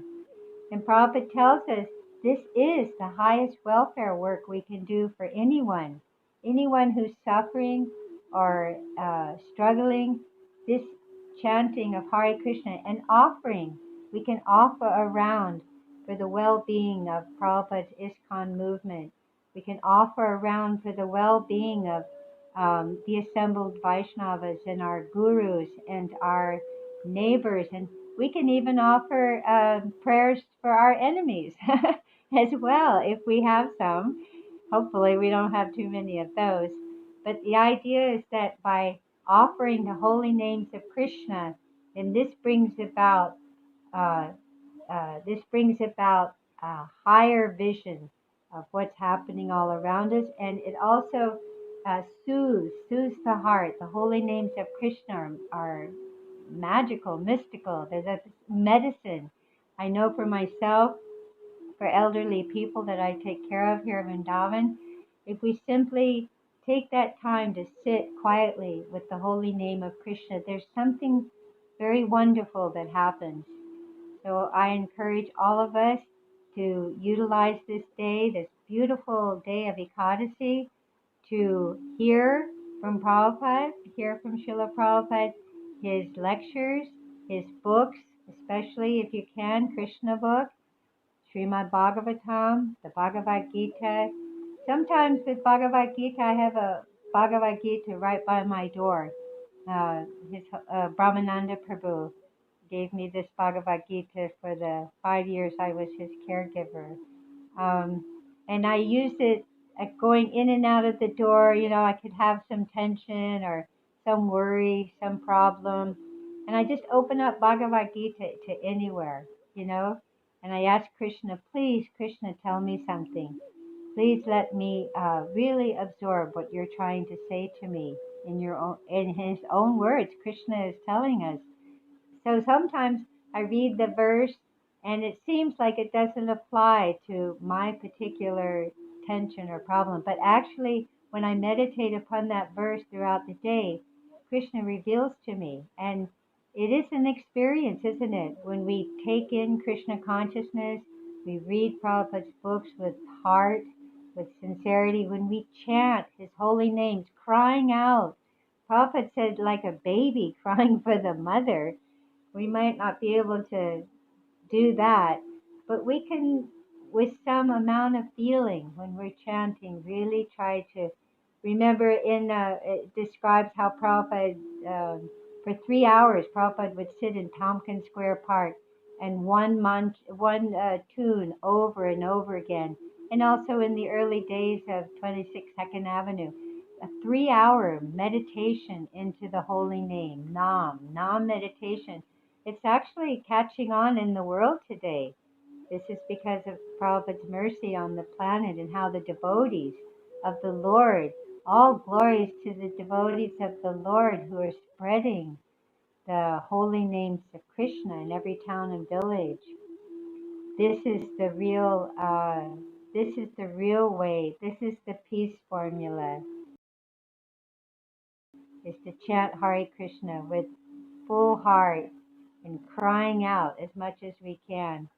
Sometimes I hear from others, I hear from my own mind that, oh, I don't know, it doesn't simply tries to chant those 32 syllables, those 16 names. If we simply try, we take one step to Krishna and Krishna takes 10 steps towards us. And we feel that. We get an experience in the heart of the shelter and the solace that comes from this beautiful bhakti process that Srila Prabhupada has so kindly given us. So today, let's all make an extra effort to chant 25 rounds or more, to engage in the 9 devotional processes. One of them is Vandanam. We can pray for others. We can pray for the welfare, the well-being of Prabhupada's movement, ISKCON, all the devotees, and may our lords here in Vrindavan, the lords in all the temples, please protect us and help us to chant their holy names. Thank you, my dear devotees, and may you have a glorious day in devotional service. Vanchakalpadurvyascha, Kripa Sindhubhyeva cha, Patitanam Pavanebhyo, Vaishnave, Vaishnave, Vaishnave, all of you Vaishnavas, Namo Namaha, Hare Krishna, glories to Srila Prabhupada and his book.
Krishna, Hare Krishna, Krishna Krishna, Hare Hare, Hare Rama, Hare Rama, Rama Rama, Hare Hare. Hare Krishna, Krishna Krishna, Hare Hare, Hare Rama, Rama Rama, Hare Hare. Hare Krishna, Hare Krishna, Krishna Krishna, Hare Hare, Hare Rama, Rama Rama, Hare Hare. Hare Krishna, Krishna Krishna, Hare Hare, Hare Rama, Rama Rama, Hare Hare. Hare Krishna, Hare Krishna, Krishna Krishna, Hare Hare, Hare Rama, Rama Rama, Hare Hare. Hare Krishna, Krishna Krishna, Hare Hare, Hare Rama, Rama Rama, Hare Hare. Hare Krishna, Hare Krishna, Krishna Krishna, Hare Hare, Hare Rama, Rama Rama, Hare Hare. Hare Krishna, Krishna Krishna, Hare Hare, Hare Rama, Rama Rama, Hare Hare. Hare Krishna, Hare Krishna, Krishna Krishna, Hare Hare, Hare Rama, Rama Rama, Hare Hare. Hare Krishna, Krishna Krishna, Hare Hare, Hare Rama, Rama Rama, Hare Hare. Hare Krishna, Hare Krishna, Krishna Krishna, Hare Hare, Hare Rama, Rama Rama, Hare Hare.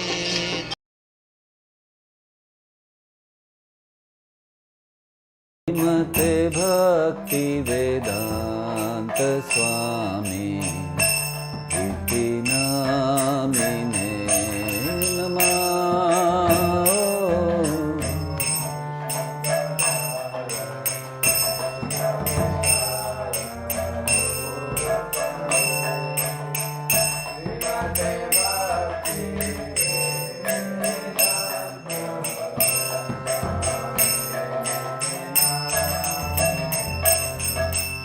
नमस्ते सारस्वते देवे गौरवाणी प्रचारिणे निर्विशेष शून्यवादी पाश्चात्य देशतारिणे नमस्ते।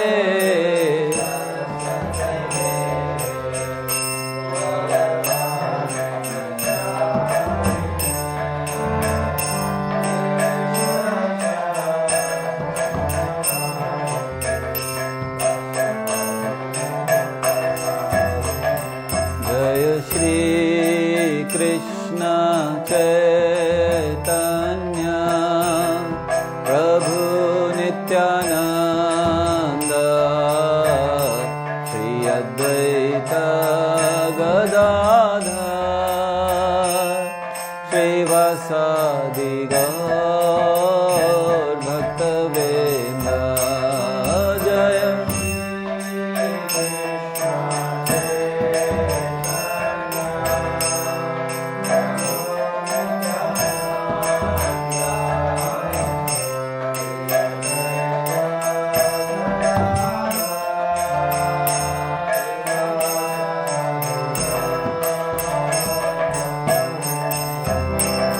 जय श्री कृष्ण चैतन्य प्रभु Nityanand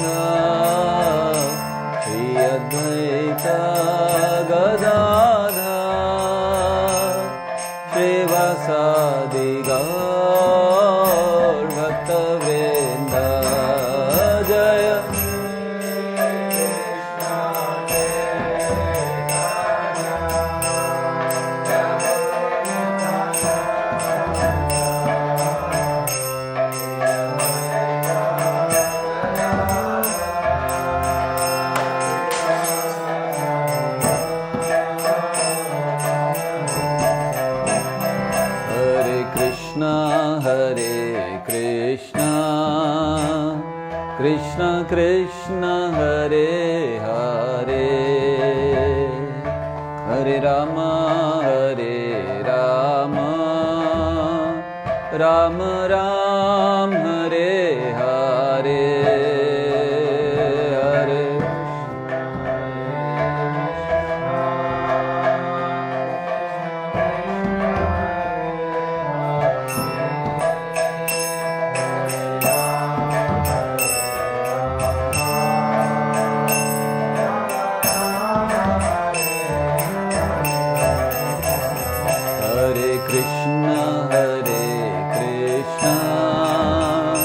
Krishna Krishna Hare Hare Hare Ram Hare Ram Ram Ram Hare Hare Hare Krishna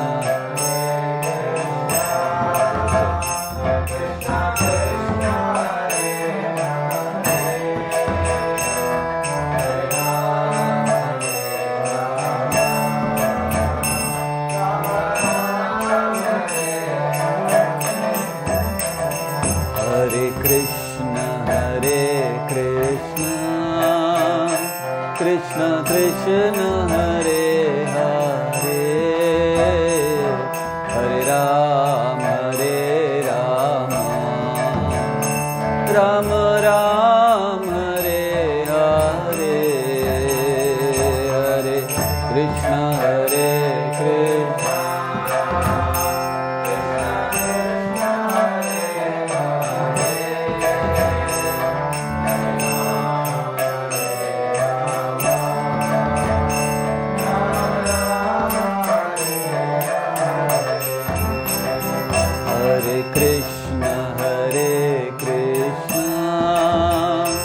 Krishna Krishna Hare Hare Hare Ram Hare Ram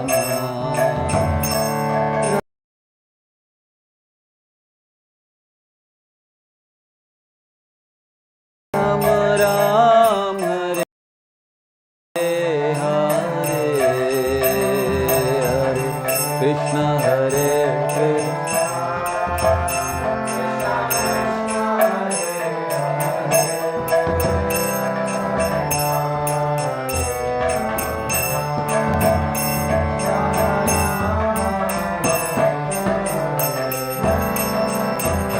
Krishna Hare Krishna Krishna Krishna Hare Hare Hare Ram Hare Ram Ram Ram Hare Hare Hare Krishna Hare Krishna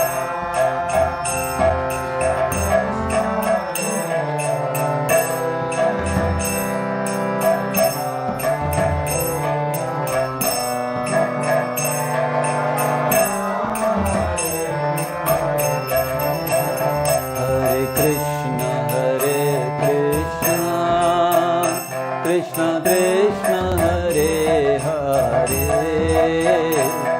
Hare Ram Hare Ram Ram Ram Hare Hare Hare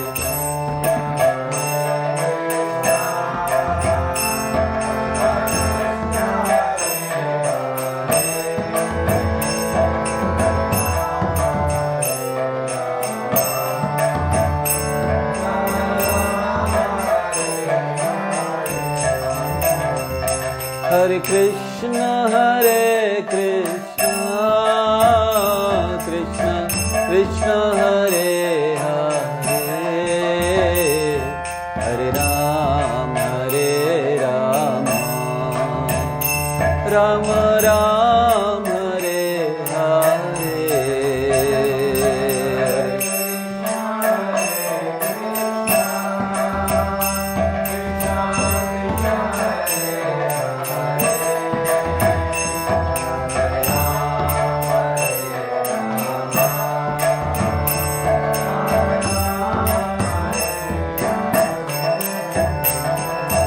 Hare Krishna, Hare Krishna, Krishna Krishna, Hare Hare,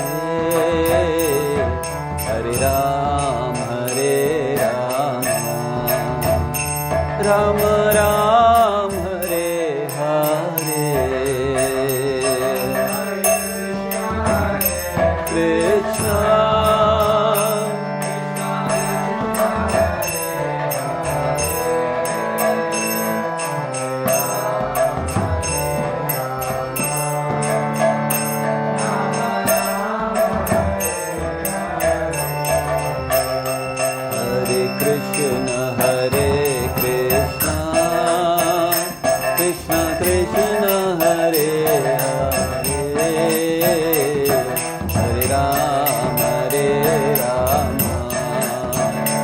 Ram Ram, Hare Hare, Hare Krishna.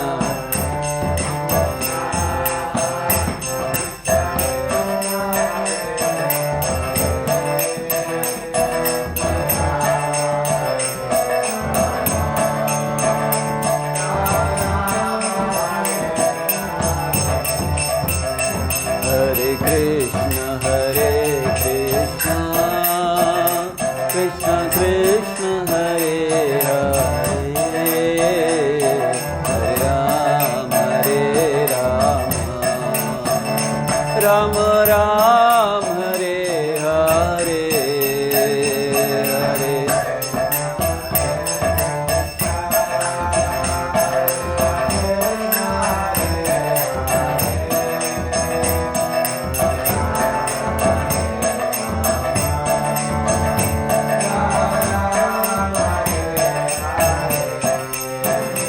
Hare Krishna, Hare Krishna, Krishna Krishna, Hare Hare, Hare Ram, Hare Ram, Ram Ram, Hare Hare, Hare Krishna, Hare.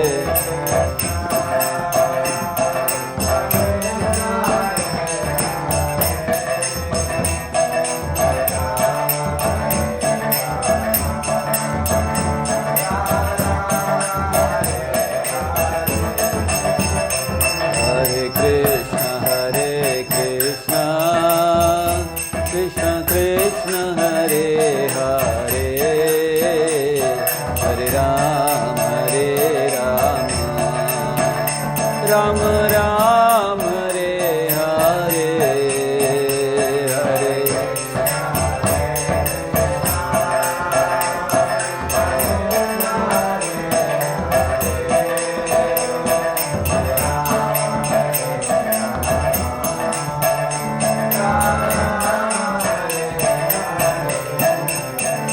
Hare Krishna, Hare Krishna, Krishna Krishna, Hare Hare, Hare Ram, Hare Ram, Ram Ram, Hare Hare, Hare.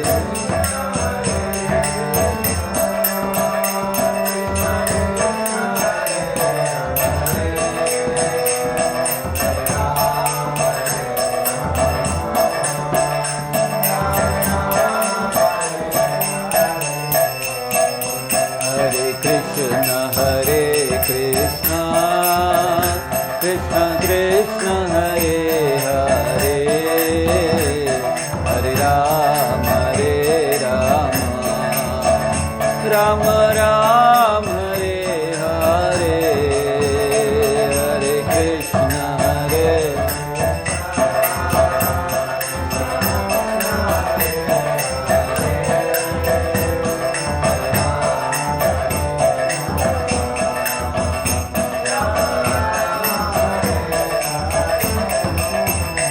Hare Krishna, Hare Krishna, Krishna Krishna, Hare Hare,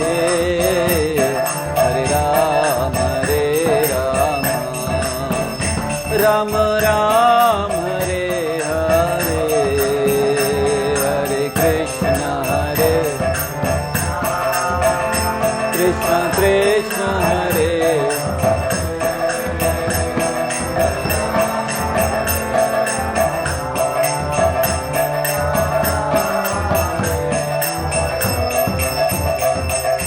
Hare Krishna Krishna Krishna Hare Hare Hare Ram Ram Ram Hare Hare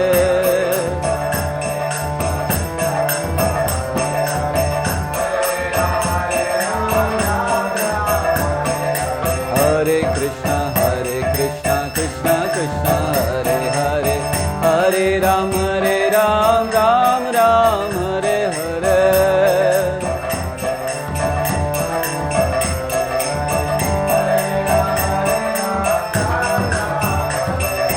Hare Krishna Krishna Krishna Hare Hare Hare Ram Ram Ram Hare Hare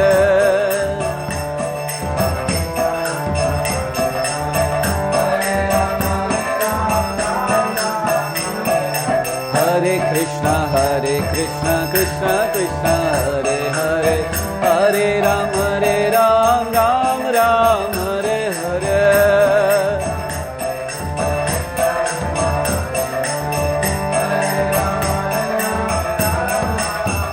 Hare Krishna Krishna Krishna Hare Hare Hare Ram Ram Ram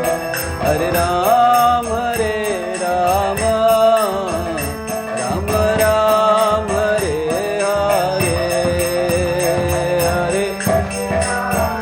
Hare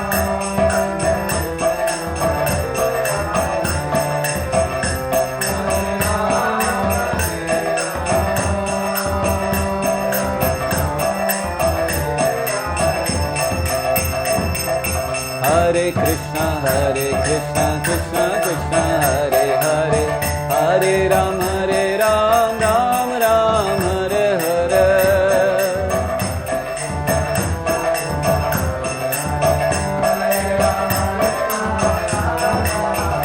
Hare Krishna Krishna Krishna Hare Hare Hare Ram Ram Ram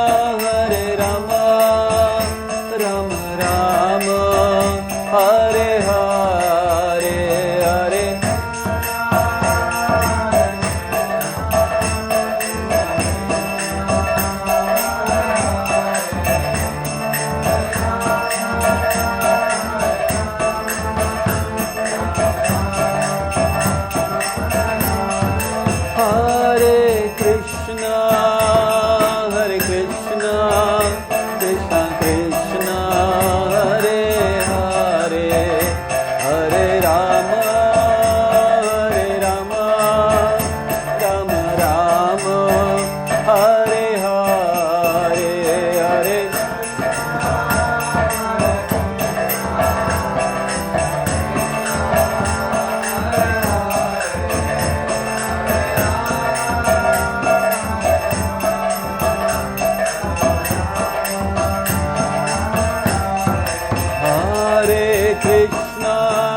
Hare Krishna Krishna Krishna Hare Hare Hare Ram Ram Ram Hare Hare Hare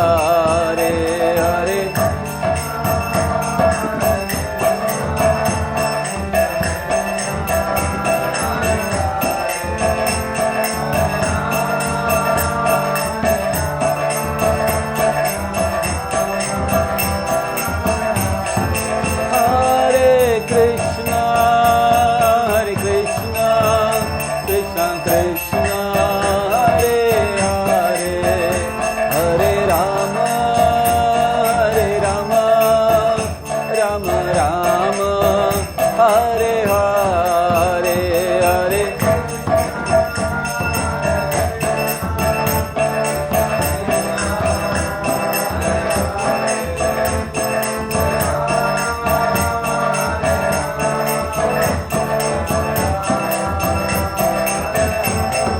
Hare Krishna Hare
Krishna, Hare Hare, Hare Rama, Rama Rama, Hare Hare, Hare Krishna,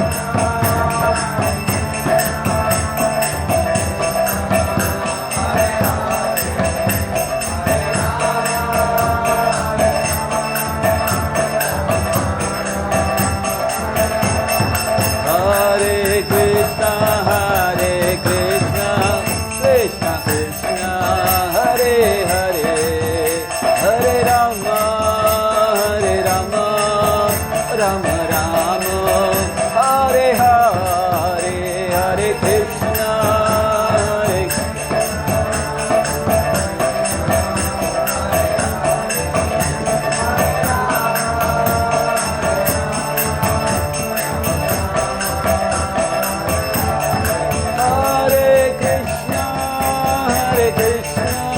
Krishna Krishna, Hare Hare, Hare Rama, Rama Rama, Hare Hare, Hare Krishna,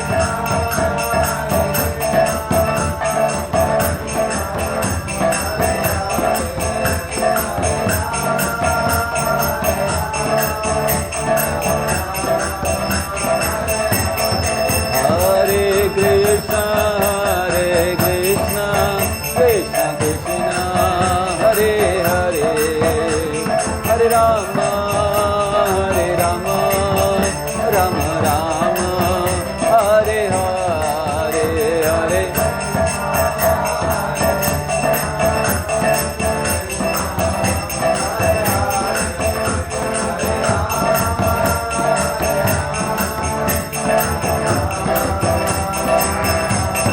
Jaya Prabhupada,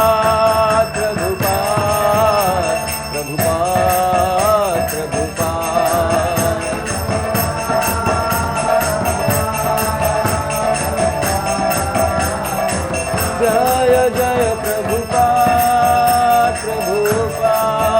Prabhupada, Jai Prabhupada.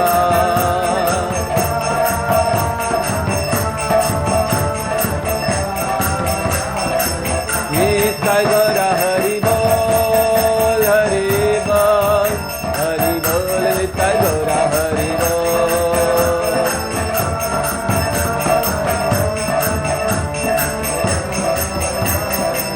Nitai Gaura Hari Bol, Hari Bol, Hari Bol, Hari Bol.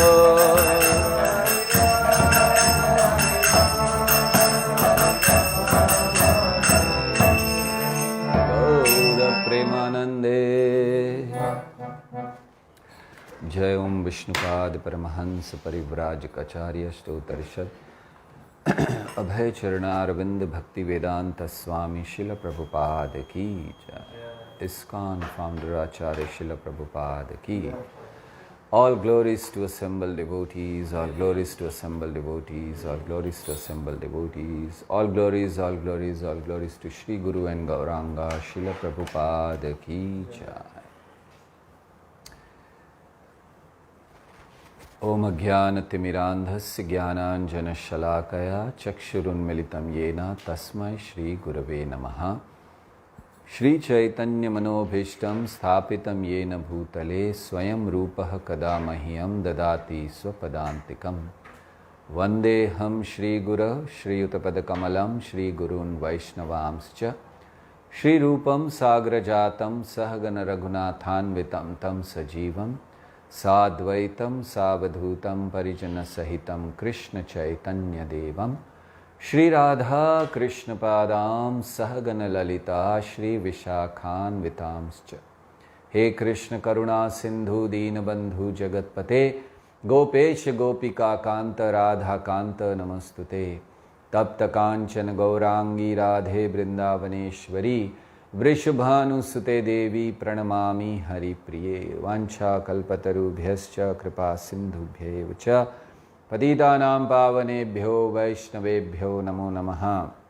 Nama Om Vishnupadaya Krishna Presthaya Bhutale Shrimate Bhakti Vedanta Swaminate Namine Namaste Saraswati Deve Gauravani Pracharine Nirvishesha Shunyavadi Paschatya Deshatarine Jai Shri Krishna Chaitanya Prabho Nityananda Shri Advait Gadadhar Shrivas Adi Gaura Bhakta Vrinda Hare Krishna Krishna Krishna Hare Hare Hare Ram Ram Ram Hare Hare. Hare Krishna. Very, very happy to be amongst all of you on this auspicious occasion of EKΑΔAŞީ. And I have been given the opportunity to speak on Srila Prabhupada. The auspicious day, the auspicious topic, and the auspicious year of Srila Prabhupada's 125th birth anniversary. I'm sure all of you are preparing for the celebration. Yes, we should celebrate. We should understand. The celebration comes when you understand the importance of certain things. If you understand the importance of Janmashtami, we celebrate Janmashtami. If we understand the importance of appearance of Srila Prabhupada, we will celebrate with lot of enthusiasm. As Krishna says in Bhagavad Gita, Janma karma chame divyam evam yo vetti tattvataha tyaktva deham punarjanma naiti mameti swarchuna.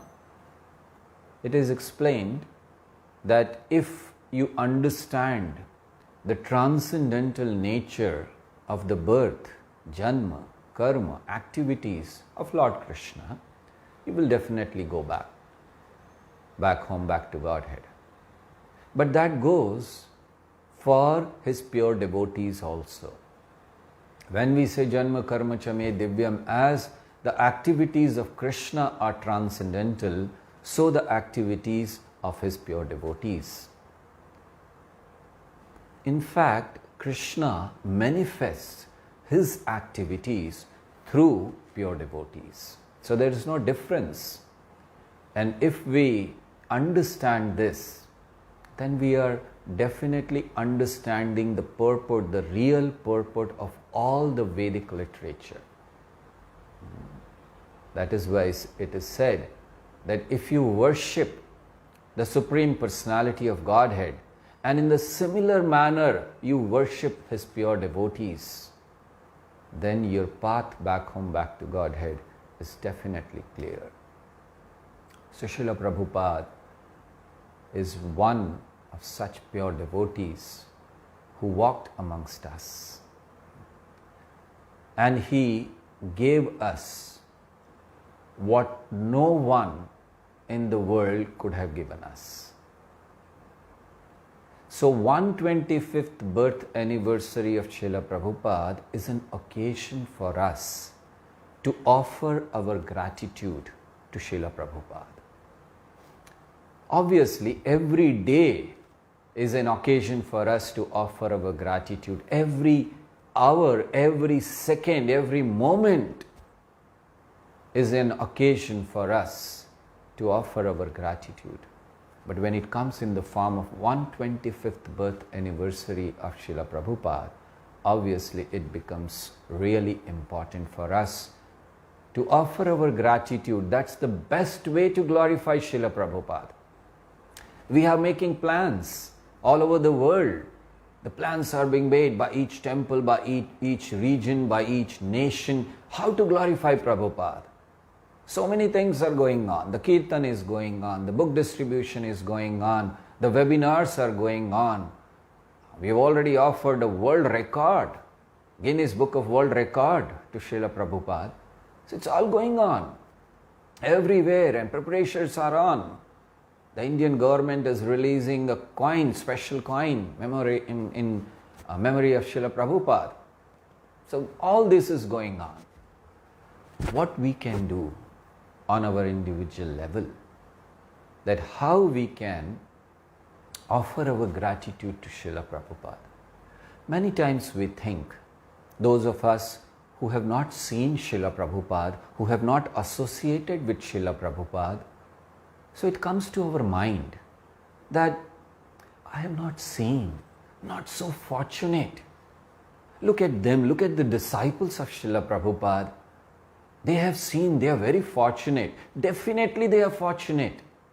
No doubt about it. They are fortunate. They not only saw Srila Prabhupada, they not only associated with Srila Prabhupada, they could see what is the power of Srila Prabhupada. A very small example of this. This happened in a Delhi temple that one time we had in Lajpat Nagar, this temple. Prabhupada was there, and one devotee was just sweeping. He was cleaning the floor, and he saw that one elderly man walked in, and he looked at him, looked like from South India, someone from Kerala. So this devotee went to him, spoke to him, and this devotee said, "So, you are here, what is the purpose?" And he said, "I want to take initiation. I want to take initiation from Srila Prabhupada." So he said, "Oh, very nice. Why don't you go to the temple president? He will definitely recommend." And the old man said, "I went to him, and he said, you have to be in the temple, you have to serve for 6 months. I'm very old, so I don't think so I can do it. But I want to take initiation." So this devotee said, "Well, that's the system that you have to follow." But then he said, "Why don't you speak to Srila Prabhupada directly?" And he said, "Is it possible? Can I meet Srila Prabhupada?" He said, "Yes, Prabhupada gives darshan every day. Come after 5 o'clock in the evening. Prabhupada gives darshan." "Oh, is it? Okay, I'll come." So then he was leaving, and this devotee said, "You are from South India, you're a cultured man. You look like a cultured man, so you know when you come to meet a sadhu, you should bring something." He said, Yes. So in the evening, this devotee saw, it was just 4 o'clock. Prabhupada used to start giving darshan only after 5 o'clock. But this was 4 o'clock, he came with a big plate of gifts. And then he was really feeling that, yes, and then he was scared. And he told this devotee, "You should come with me. I'm very scared. How can I go in front of Srila Prabhupada alone?" He said, "Don't worry, just go and talk to him. Everything will be fine. But it's only 4 o'clock. You came too early. Prabhupada starts only after 5. And they were just discussing. Suddenly Harishori Prabhu, who was serving Srila Prabhupada at that time, he just came out. And he shouted from there, from the top, "Is there anyone who wants to meet Srila Prabhupada?" And this devotee was shocked because Prabhupada never used to give darshan before 5, generally. And after 5 he will start. But now in this time, he said, "Anyone there?" And this was alone. He was the only person because that time was just 4 o'clock, 4:15. So then he said, Go, Srila Prabhupada is calling." And he was very scared, and he went in front of Prabhupada. So he went and he just sat down, kept the plate. And on top of that plate, he kept his beads. So Prabhupada looked at it and he said, "So, yes." And with a faltering voice, this person told Srila Prabhupada, "I want to chant Hare Krishna." So Prabhupada looked at him. So Prabhupada said, "So, who's stopping you?" And then again he said he couldn't even speak. He was so happy, he was so fearful, all the mixed feelings. He was sitting in front of Prabhupada. He couldn't say anything. He again said, I just want to chant Hare Krishna." So Prabhupada took his bead, and Prabhupada asked, "Is it your bead?" He said, Yes. "So do you know how to chant?" And he said, Yes. Hare Krishna, Krishna Krishna, Hare Hare, Hare Ram, Ram Ram, Hare Hare. So Prabhupada took that bead and he held it like this in his hands as in a chanting position, and Prabhupada chanted on the first bead. And he said, it has to be chanted like this. Hare Krishna, Krishna Krishna, Hare Hare, Hare Ram, Ram Ram, Hare Hare. Then Prabhupada chanted on the second bead, then on the third bead, then on the fourth bead, fifth, sixth. Prabhupada chanted on the entire mala. Entire beads, one round. And then Prabhupada handed over the bead to him, as generally he used to do during initiation. So Prabhupada handed over to him. Please chant, continue to chant. And this person was so happy. Without even saying anything, he actually received initiation. So he went back, and after some time, this devotee who was meeting him, he was out, and he came back after some time. So he thought, let me go and see. And he saw this devotee was sincerely chanting, continuously chanting Hare Krishna. And then after some time, again he went out, and again second time when he came to see, that old man whom Prabhupada had given the beads had left his body. And at that time, he asked the people who were around him, how did he leave his body? And they said, before leaving his body for 2 weeks, he was continuously only chanting, not doing anything else. He was only chanting Mahamantra, Hare Krishna, Krishna Krishna, Hare Hare, Hare Ram, Ram Ram, Hare Hare. Do we have any doubt that he went back home, back to Godhead? So those who were there at that time, who have seen Prabhupada, associated with Prabhupada, they have seen Prabhupada's powers. But what happens to those who have not seen? Then we all say, oh, I'm very unfortunate. No. We still can glorify Prabhupada. We still can associate with Prabhupada. So we shouldn't think that I haven't met Srila Prabhupada. We still have chance. And we can carry Srila Prabhupada in our heart by being very grateful to him. Gratefulness is really important. When we think about having the tree of love, or when we talk about Bhakti Lata, that is a creeper of love, what do we discuss?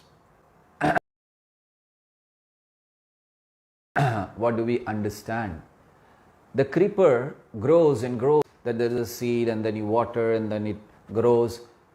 So what is that seed? The seed is of Krishna Prem. And then how do you protect it? By your goodness and by good association. So you protect it. So there is a seed of prema or love, and then you protect it by your good behavior, by your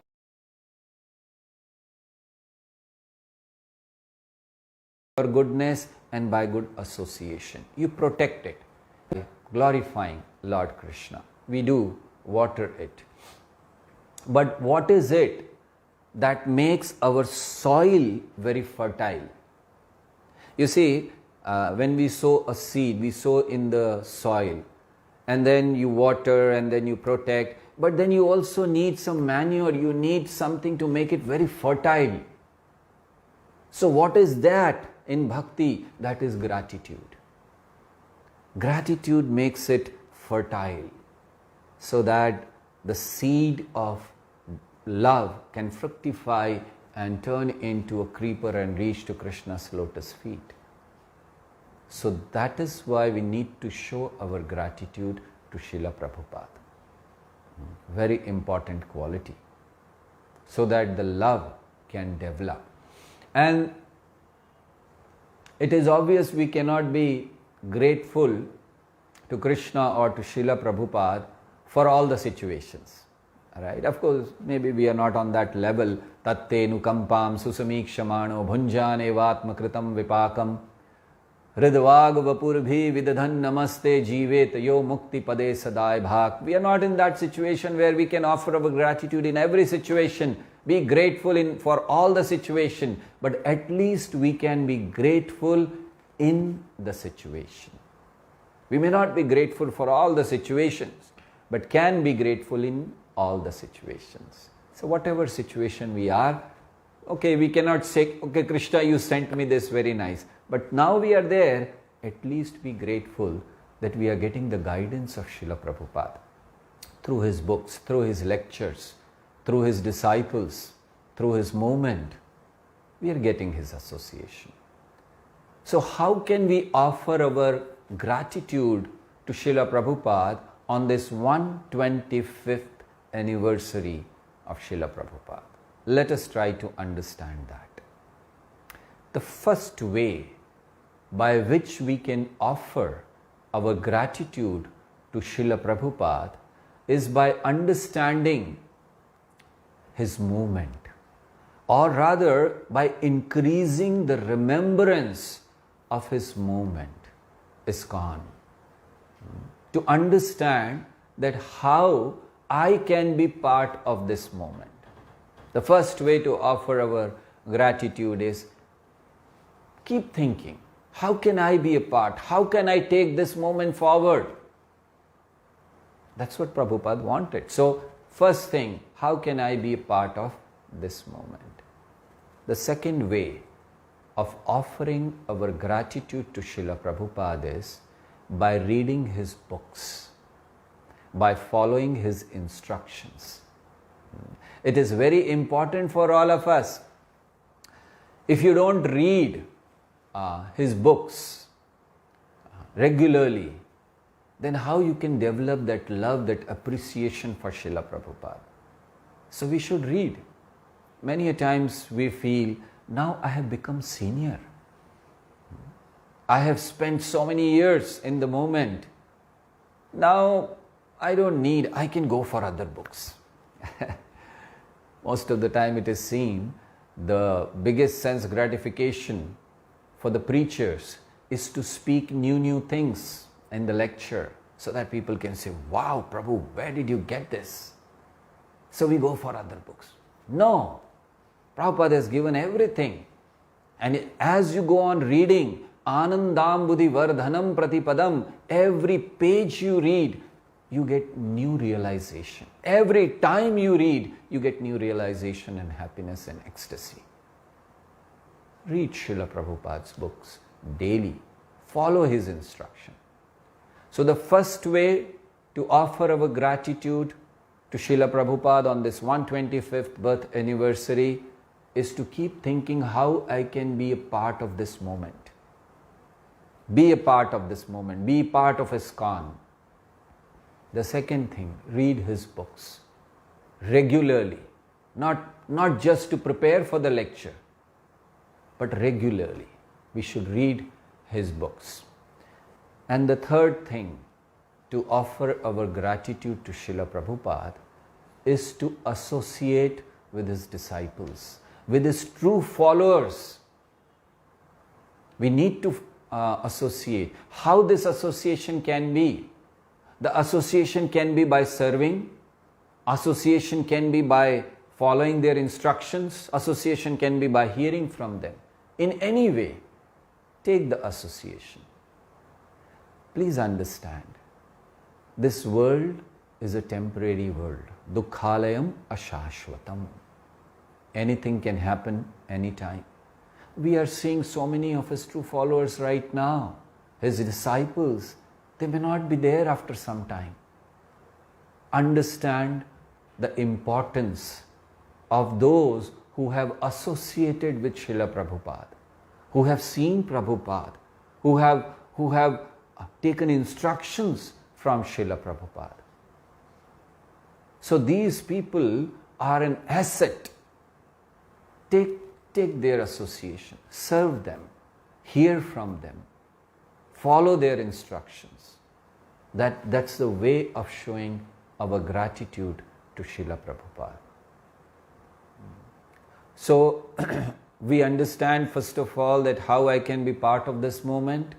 Second is to read his books and follow his instructions. Third is to associate with his true followers, with his disciples. And associate means to learn from them, to serve them, and to hear from them.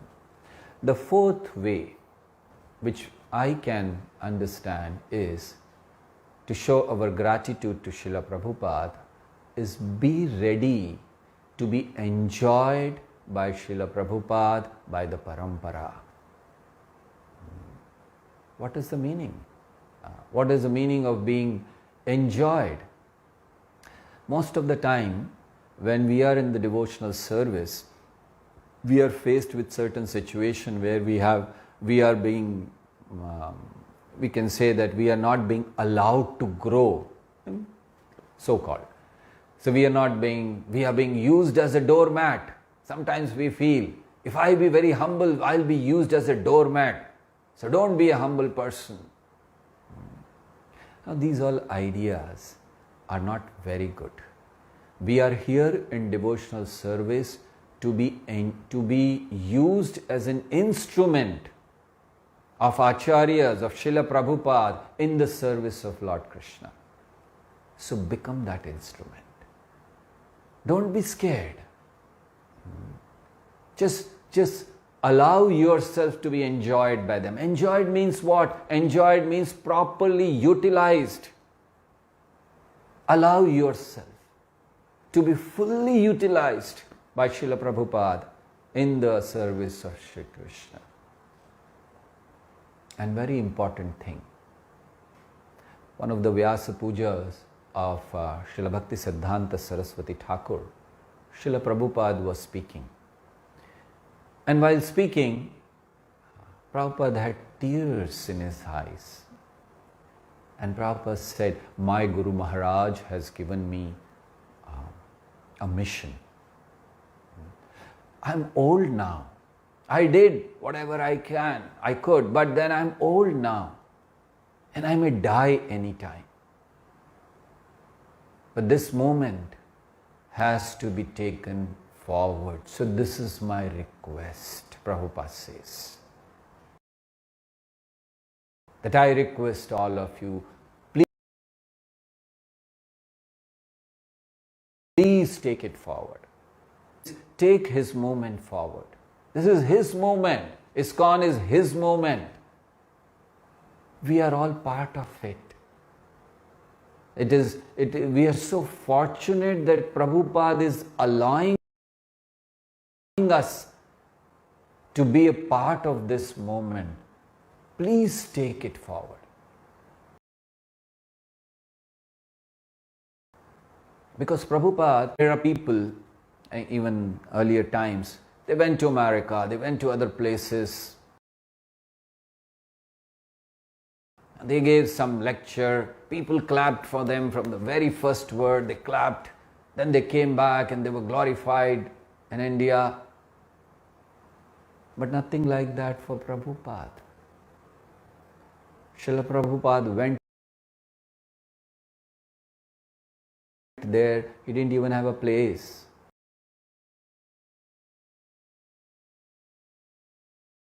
To stay. It's not that everything was arranged and people were ready. He started the moment. Others, they just went, came back, took the glories, and Prabhupada went there in the West. He started the moment, he stayed there and changed the hearts of people. That is the glory of Srila Prabhupada. So Prabhupada was not after some praises, but he wanted to change the lives of people. And that is what he did. And how many lives he changed?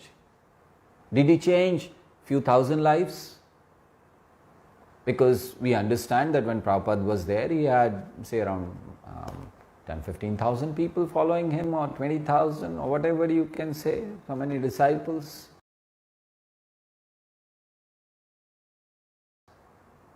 Or some of them more followers. So we can say, okay,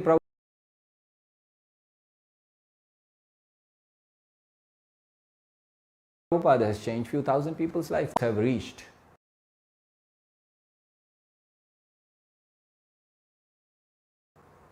To the people. From the time we started the BBT and till now. How many books have been distributed? And each of that person spoke to him. And in various other ways, we are celebrating festivals, we are doing so many activities, we have temples, so many people come, we may not know, but actually we do not know how many people. This moment is very big, huge. Millions are connected to this moment. That is what Prabhupada has done. Of course, that's also not what Prabhupada's real glory. Actually, it's really unfortunate that we have not been able to give the due respect to Srila Prabhupada, what he deserves. People do not know his glory.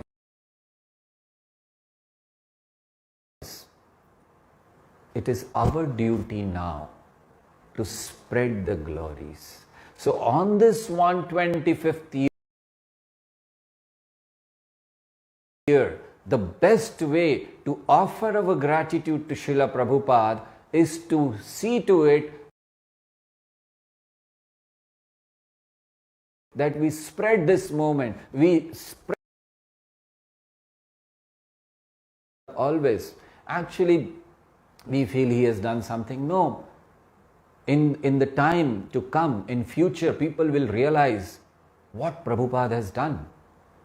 And our duty is at least to understand what it means to be a follower of Srila Prabhupada. We haven't understood that. Because Prabhupada has made it so easy for us. So easy to achieve Krishna. Something which is very difficult. Prabhupada made it so easy for us. I am remembering the story which we used to hear during our childhood. Pied Piper of Hamelin. So this Pied Piper came, he started playing his instrument or started playing the flute, and he took all the all the children, of course, when he was not paid. So he took all the children behind him. So everyone.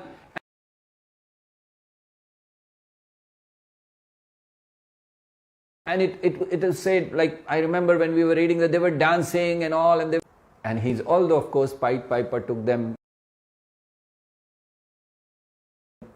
it was in a wrong way. But Prabhupada is not taking us.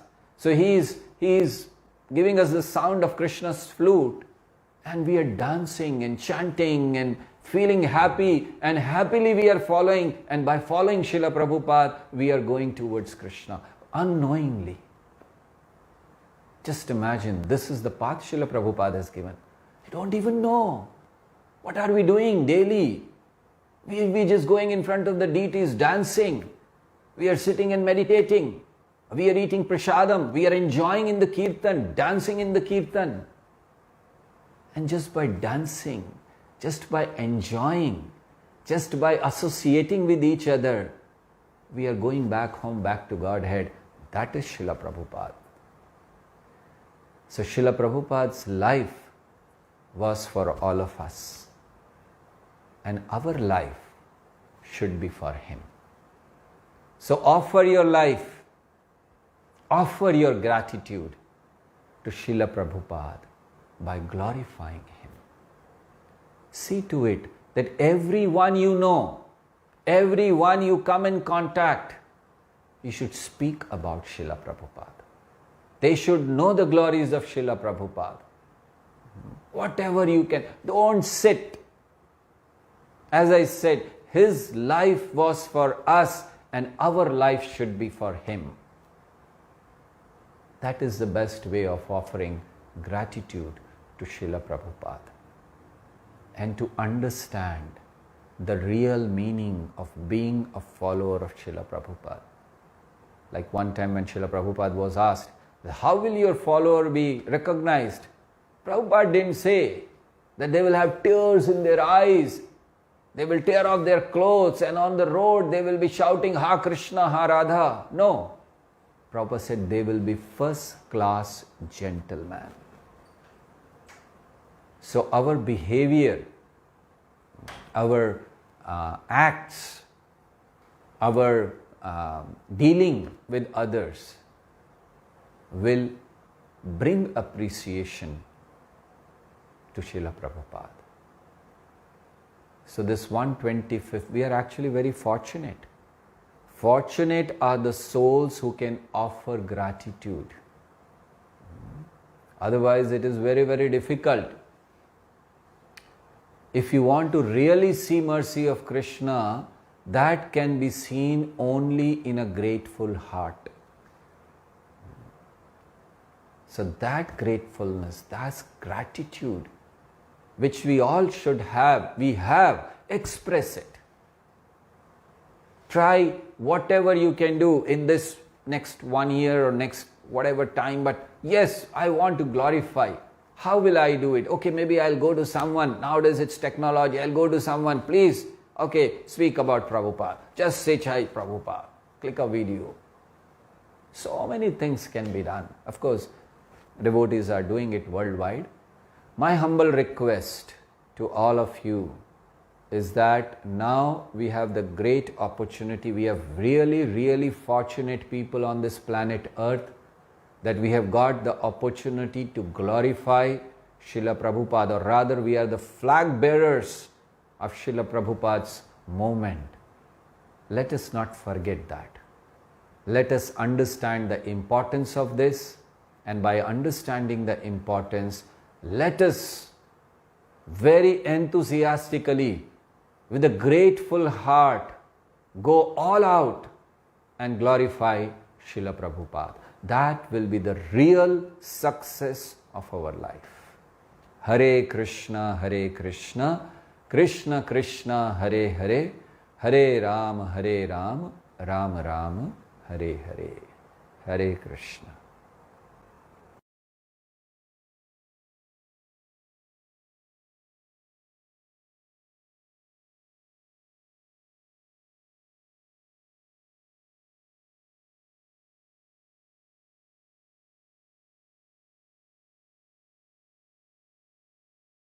Hare Krishna, Krishna Krishna, Hare Hare, Hare Rama, Rama Rama, Hare Hare. Hare Krishna.